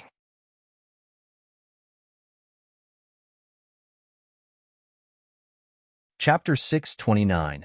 Unexpected Outcome. Chapter 629. Unexpected Outcome. By the way, come gamble with me for a bit. Yemo pulled Shen Xianqian into the casino. Shen Xianqian didn't expect Yemo would have such a hobby. To be honest, she really hated those who gambled. No matter how wealthy you were, if you loved gambling, you would lose it all. But since Yemo wanted to gamble, she could only follow. Yemo had become more careful after the camera disappeared from under his eyes. He wouldn't be as obvious around the gambling man as he had been with Shen Xianqian just then. He didn't want to startle them and lose the 5-element rock. If he could be noticed once, it could happen twice. He couldn't keep his spirit sense spread out constantly, but he could make it so that he would notice it if someone left. Yemo had pulled Shen Xianqian along to borrow her card. After he gave his card to Sister Yin, he hadn't gotten a new account yet. How much money do you have on your card? Yemo asked Shen Xianqian. As Shen Xianqian heard this, she confirmed that Yemo had no money, but she still owed Yemo money for the pill, so she would give him all the money she had on her if Yemo needed it. Thinking about this, she said, I have 50 million left. Then go buy 10 million chips. The smallest chip was 1,000 USD, while the highest was 10 million. If Yemo lost 5 times, he would have lost everything. Shen Xianqian wanted to remind Yemo, but thinking about the money as being all his, she couldn't control him. Although there were a lot of people at the casino, there weren't many sitting at the VIP tables. Most were sitting on the outside and didn't bet that big. Yemo saw the camera guy sitting at the innermost VIP table, and he seemed to be the croupier. Unlike in other casinos, you only needed to pay to play here, and the customers could be the croupiers themselves. Yemo wanted to make contact with that man, so he had to bet with him first. After he won all his money, he would talk to him. Once again, Yemo searched the ship carefully with his spirit sense, but still didn't find anything. Right when Shen Xianqian came back with 5 chips, she saw Yemo frown up before he could even take the chips. What's wrong? Shen Xianqian asked. Yemo saw that the man he wanted to approach was leaving his seat and went to the bar not far away. Yemo coughed and said, You go bet at the innermost table. I'm going to the bathroom. Shen Xianqian looked at Yemo speechlessly and could only come to the table herself. She couldn't follow Yemo to the bathroom, could she? Although she went to the table, Shen Xianqian did keep her eyes on Yemo and noticed that he wasn't going to the bathroom. Instead, he went to the bar. That man ordered a glass of red wine and started chatting with the waitress. Soon, Yemo noticed that the man had already glanced twice at a woman sitting in one corner. The girl looked very academic and had a cup of juice in front of her. The girl looked a little shy and seemed like the well-educated type. Accompanied with her sturdy and busted chest, she would make people want to do anything for her. So he came to chat up girls? That's what Yemo thought. So he walked up to that girl without hesitation. At the same time, he kept his spirit sense on the man. The man was dazed but immediately returned to normal and casually chatted with the waitress, but Yemo knew that he had looked at him more than once. The girl saw Yemo walk up to her and sat down. She was dazed and said in a soft and slow voice, Sir Dash. Yemo smiled. Beautiful lady, thank you for calling me, sir. Although I look a bit rough, I actually am indeed a very gentle man. I saw you sit here all by yourself, so I came to drink with you. You wouldn't mind, right? Why would I? Please have a seat. The girl blushed and was seemingly at a loss about where to place her hands, but there was a small smile on her face. Guillermo laughed to himself. This girl was interesting. She blushed from talking to strangers. What Guillermo wanted was for the man at the bar to come up to him and save the girl. Then he would be able to look for trouble with the man without his friends suspecting him. And thus, Guillermo closed in on the girl and suddenly grabbed her hand. Let me start the introductions. My name is Emoing. What is yours? The girl seemed startled by Guillermo and quickly wanted to pull back her hand, but Guillermo didn't let go. He kept his spirit sense on the man at the bar. But for some reason, the man didn't come. Had he misjudged something? Guillermo let go of the girl's hand and sat down in disappointment. Seeing this, the girl quickly said, My name is Sally. Sorry, but I don't really like doing that with strangers. Guillermo smiled and waved his hand. No problem. I just like being straightforward. If there's a girl I like, I will chase after her. And unless Guillermo wanted to say, I won't leave unless I get the girl, but he suddenly paused. He thought something wasn't right. This girl was already blushing after exchanging only one sentence with him. She clearly appeared very conservative. But when he'd held her hand, she had only blushed and hadn't had any other signs. Her pulse and heartbeat should have risen, but that didn't happen. This girl was problematic. Her blushing was fake. Thinking about this, Guillermo sat down and grabbed her hand again, smiling. So, unless I get the girl, I won't stop. At the same time, Guillermo scanned the girl's body. Usually he didn't do that, but now that it was necessary, he did. Guillermo scanned her body but never scanned below her waist, because he didn't need to. He had found the box again. It was in this girl's bra. Guillermo wanted to laugh. He finally found it. No wonder that man kept looking over. They were conspirators. He wondered if that short, black man was with them too. Guillermo's spirit sense noticed another thing. The girl also had a black sun badge in her bra which belonged to the Black Sun Empire. So it was an old enemy. Guillermo sneered. Seeing the girl silently pull her hand away, he scanned the man too, and the man also had a Black Sun Empire badge. Furthermore, Guillermo noticed small black dots in each of their ears. Those had to be communication devices. Don't do this. I'm leaving. The girl pulled her hand away and wanted to get up to leave.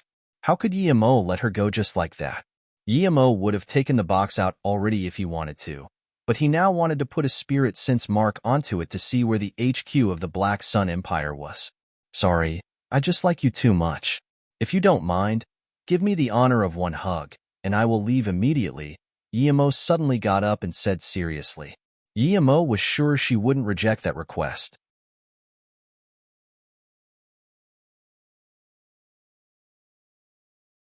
Chapter 630. Not impossible. Chapter 630. Not impossible as Guillermo expected. That academic-looking girl had a look of struggle in her eyes, but eventually just looked down and didn't say anything. Guillermo smiled and walked to her side, but before he even hugged her, she put one arm in front of her chest. Other people would think that she was protecting her chest, but both Guillermo and her knew fully well that she was protecting what was hidden in her bra. Guillermo grabbed the arm in front of her chest and lifted it up a little, just enough to block her vision, before saying, "Why are you so nervous? I just wanted a quick hug." Guillermo wasn't interested in hugging that type of woman. He just acted as though he did and took the thing out as quickly as he could.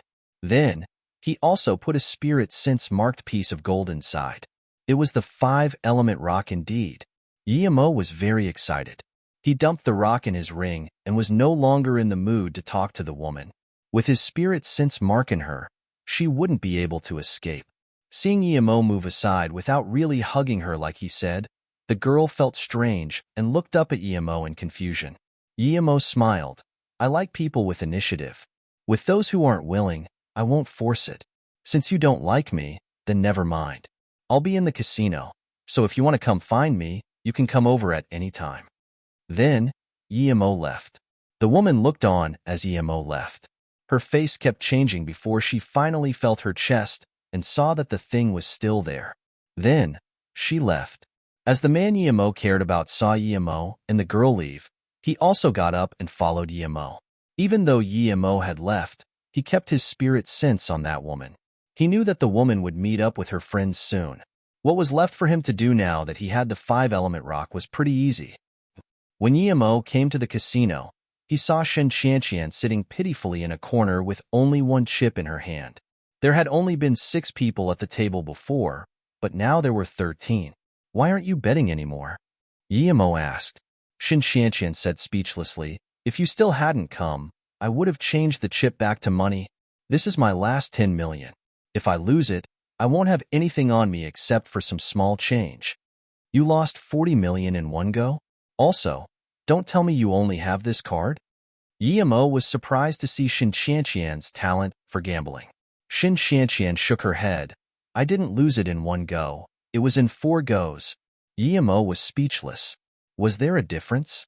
Seeing Yemo's silence, Shen Qianqian spoke again. "I can really only use this card, and that's only because I opened it in Switzerland myself. My card's in China, never mind that." At that moment, the man following Yemo also came to that table. He didn't seem to pay any heed to Yemo and just squeezed in. The dealer saw the man come over and quickly moved aside, giving him his position. So they're together, Yemo thought, and scanned to see the man had a Black Sun Empire emblem. Yemo sneered. "Give me the chip, I will bet." Yemo took the chip from Shen Qianqian. Shen Qianqian hesitated before saying, "I only have this chip left. How about we switch it to 10 chips of 1 million? She was scared that Yemo would lose it all in one go, and if Yemo really had no money on him like he said, then it wouldn't be good when they got to the island and she didn't have anything either. "No need. What are the rules here?" Yemo asked. Shen Qianqian saw people come over and quickly said, "You bet on small or big, not on a specific number. So the odds are 1 to 2. However, if you bet on the tiger, you lose almost for sure. Only throwing 18 counts as a tiger. The other tigers aren't admitted here." Yemo saw the man with 3 dice and didn't expect that the odds of losing a bet on tiger would be so high. Conversely, it now seemed that he would only need to bet once. The man picked up the black dice and put them in the cup. Many people started to focus their ears, but Yemo didn't mind that and said to Shen Qianqian, "Don't worry, I'll just bet this once." Shen Qianqian sighed, thinking, "You only have 1 chip. Even if you wanted to bet more, you would need more money first." Suddenly, the man put the cup on the table. Many people started to place bets, and soon there were tens of millions on the table. Yemo took out the 10 million chip and put it on the tiger. Yemo's actions shocked Shen Qianqian. She quickly pulled Yemo back. "I've never seen a single tiger come out. You dash haha, I know. But since I said that I'm only betting once, and since the tiger has the highest reward, I want to go for it and try to win as much as possible." As soon as Yemo said this, the people around him were speechless. The dealer stayed calm. He didn't believe anyone could cheat under such circumstances. Although no one said anything because they didn't want to offend Yemo, many people did laugh at his insolence. However, the few people who knew that Yemo had gone out with Yin Wuliang yet had still been able to come back fine knew that he was no simple character. "Never mind, do as you wish. The money is yours anyway," Shen Qianqian uttered speechlessly. Yemo smiled and didn't say anything. He could see that it was an 8 inside the cup and that the 3 dice were stacked on top of each other, but to Yemo it was all too easy to make it 3 sixes. In order to ensure fairness, usually, a third party would remove the cup, and they wouldn't be allowed to use their hand. The bets were made, and the cup was about to be removed as the dealer smiled. He wasn't afraid of Yemo leaving. Once you were in the casino, if you had money, you would want to continue if you lost. It was addictive. The dealer knew what the result of his shake was: 1 6 and 2 1s. The 6 was on the very top and the dice below were the 1s. The cup opened, and the very top was indeed a 6. The one opening the cup was a young girl. When she carefully took away the first die, a second 6 was revealed. The scene was in an uproar. 2 6s. If there was another 6, that would be a tiger. Seeing the second 6, the dealer's face changed. He had clearly shaken so that the second die would be a 1. How was it a 6? He was sure that no one should have been able to do anything, but the fact was that someone did. There was a master there. Before the man could stop the girl moved away the last die. 3 6s. It was a tiger. An explosion of disbelief spread around the table. No one would believe that a tiger could have appeared without foul play, but the only person who could have wanted to cheat was the big bearded guy, but he had been nowhere near the table. Xin Xianqian looked at the 3 sixes, and it took her a long while to react. Her face got red with excitement, and she even hugged Yimo. That win was 500 million US dollars. That was an unimaginable fortune to her. She had been working tirelessly in the Xin family for so many years and had only managed to earn 200 million. Yet now, Yimo won 500 million in an instant.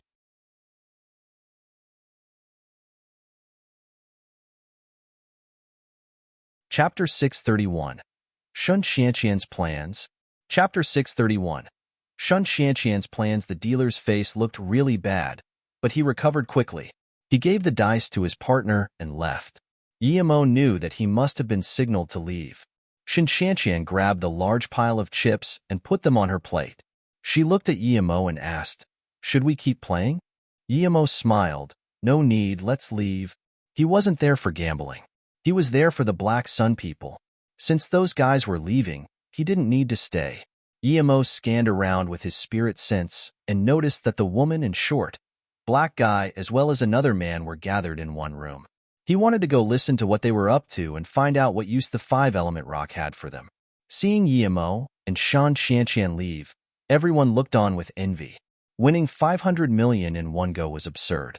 "Go exchange the chips. I'm going to sleep for a while." Yimo noticed that the place the dealer went to was where the 3 gathered. He wanted to check it out right away. "Wait, after I exchange the chips, I'll give you the card, and then you can leave." Xin Xianqian stopped Yimo. She was worried about exchanging a few 100 million by herself. After all, no one was easy to deal with on that ship, and the money was Yimo's. Xin Xianqian knew that most of the people on board were no strangers to shady business. How else could they earn so much?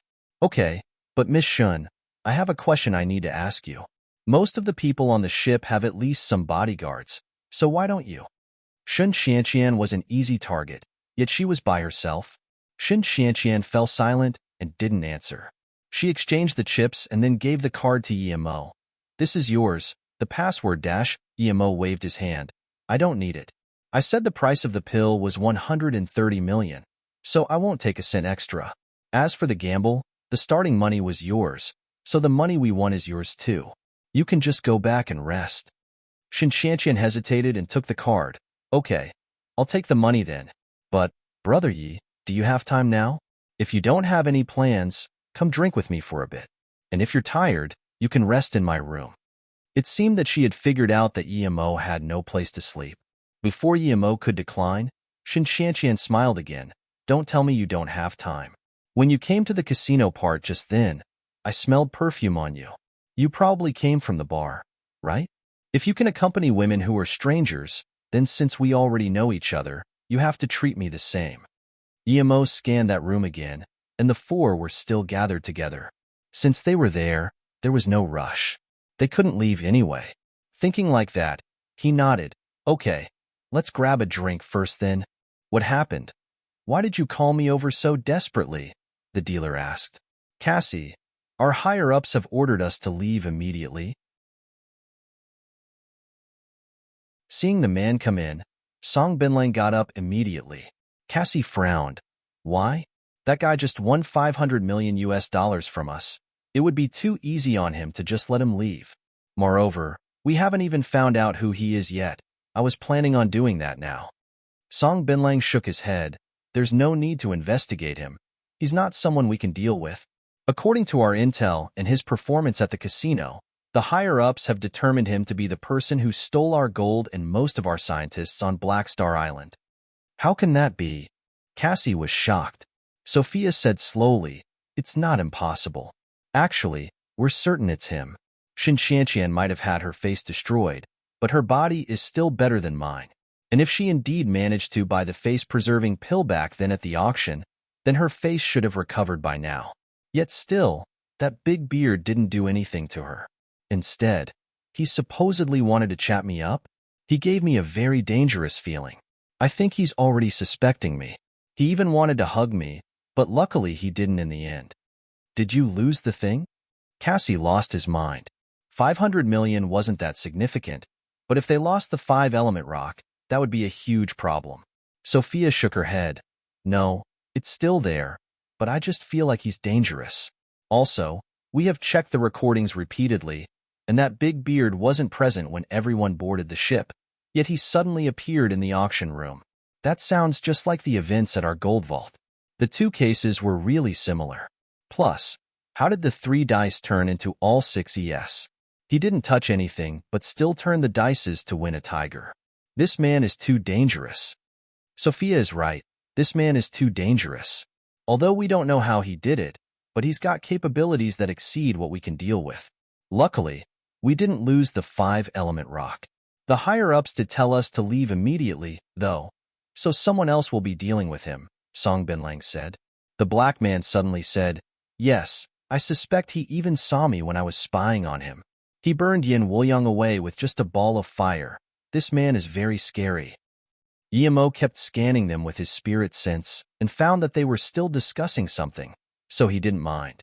As long as they didn't leave more than 1 kilometer from him, they wouldn't be able to get away. Furthermore, he had marked that woman especially, allowing him to sense her from up to 10 kilometers away. Shin Xianqian poured a cup for Yimo, but she drank 3 cups herself before putting her cup down and saying, before meeting you today, I didn't even know what I would be doing in the future. I was lost, and the reason why I could even come today was because the Shin family had 1 spot. So they sent me just to show that the Shin family still existed. Then she laughed at herself and drank another cup. If I told you I didn't bring any money to this auction, you wouldn't believe it. But that is the reality of it. That 180 million was all my private money that I managed to set aside over the course of all these years. The Shin family sent me over without even a bodyguard and froze all my cards in China. It seemed like the Shin family no longer needed Shan Qianqian for their businesses. Shin Qianqian sneered, Brother Yi, when Ani Qingkue asked you to cure her last time, she also used her own money. But even then, the card she gave you was still frozen by the Shin family. Then, Shunin asked many times for them to unfreeze it, but even though it was just some small money, the Shin family didn't want to give it to you. Auntie Qingkue saw through the Shin family and because of it didn't even return. Yimo was speechless. He didn't think that the card he got last time would actually have been frozen. No wonder Shin-in always looked guilty. On account of it being thanks to her that he found the location of the auction, he wouldn't mind. I like the feeling of managing businesses. I can only feel the value of my existence if I keep earning money. And Grandpa also said that he saw that I had only the businesses in mind, so he let me manage the Shin family. 60% of the Shin family's businesses were controlled by me, but how do they treat me now? I'm a Shin family member, yet my card was frozen. Luckily, I had some private money, or I would have had nowhere to even cry. Shin Qianqian drank again. Her eyes dulled. I've just been a money-making machine for the Shin family all these years, and when I have no worth, they just kick me away. Yimo, magical Yoctor Yi. No, Brother Yi. Luckily I met you. I'm very lucky. This is enough for me. Yimo thought, doesn't Luo Yu lack a true business person? Shin Qianqian was a prodigy. The Shin family might be blind, but he could invite Shin Qianqian to Luo Yu thanks to that. Thinking like that, Yimo wanted to speak his mind. But then he heard a voice through the speakers. Dear passengers and friends, we have arrived at Chizhou Island. Yimo was shook as he realized it was already day. He scanned that room with his spirit sense and found that the 4 were gone. The ship hadn't even docked yet. How had they left? Yimo got up immediately and sent his spirit sense out, while Shun Qianqian was laying flat on the table.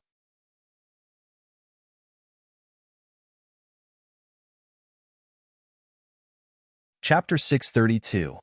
Inside the Wall. Chapter 632. Inside the wall, Yimo looked at Shan Qianqian and felt helpless. He couldn't just leave her there, but he was sure that the 4 had left the cruiser. Yimo wasn't in a rush, though, as he was sure that they would still be on Chizhou Island, and he had marked the woman with his spirit sense mark. Considering that, Yimo used his qi to dissipate the alcohol in Shan Qianqian's body and gave her a bracelet. He looked at her and said, "Wear this bracelet, find a place to stay and wait for me. I have some things to take care of, but I'll come back and find you." Shinshanqian picked up Yemo's bracelet, and what she didn't know was that it was marked by his spirit sense so that he would be able to find her. She thought, why didn't he just leave his number?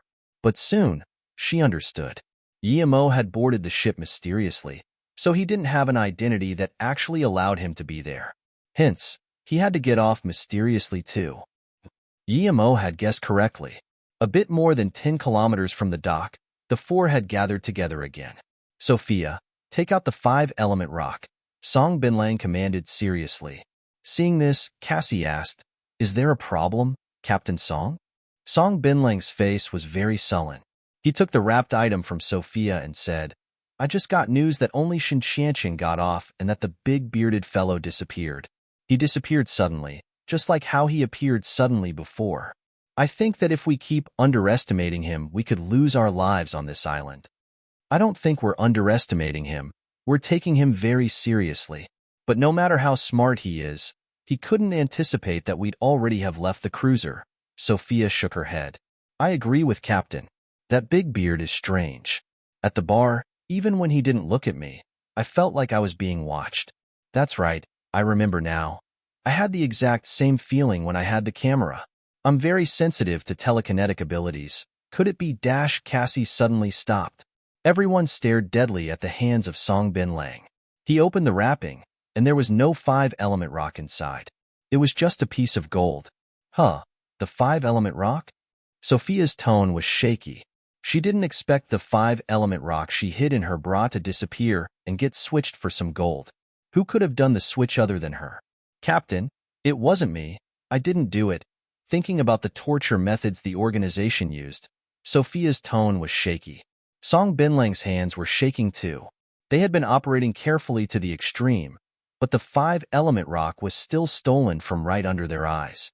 He knew that Sophia couldn't have done it, unless she didn't want to live anymore, but he didn't say anything. Someone had to bear the responsibility for losing it.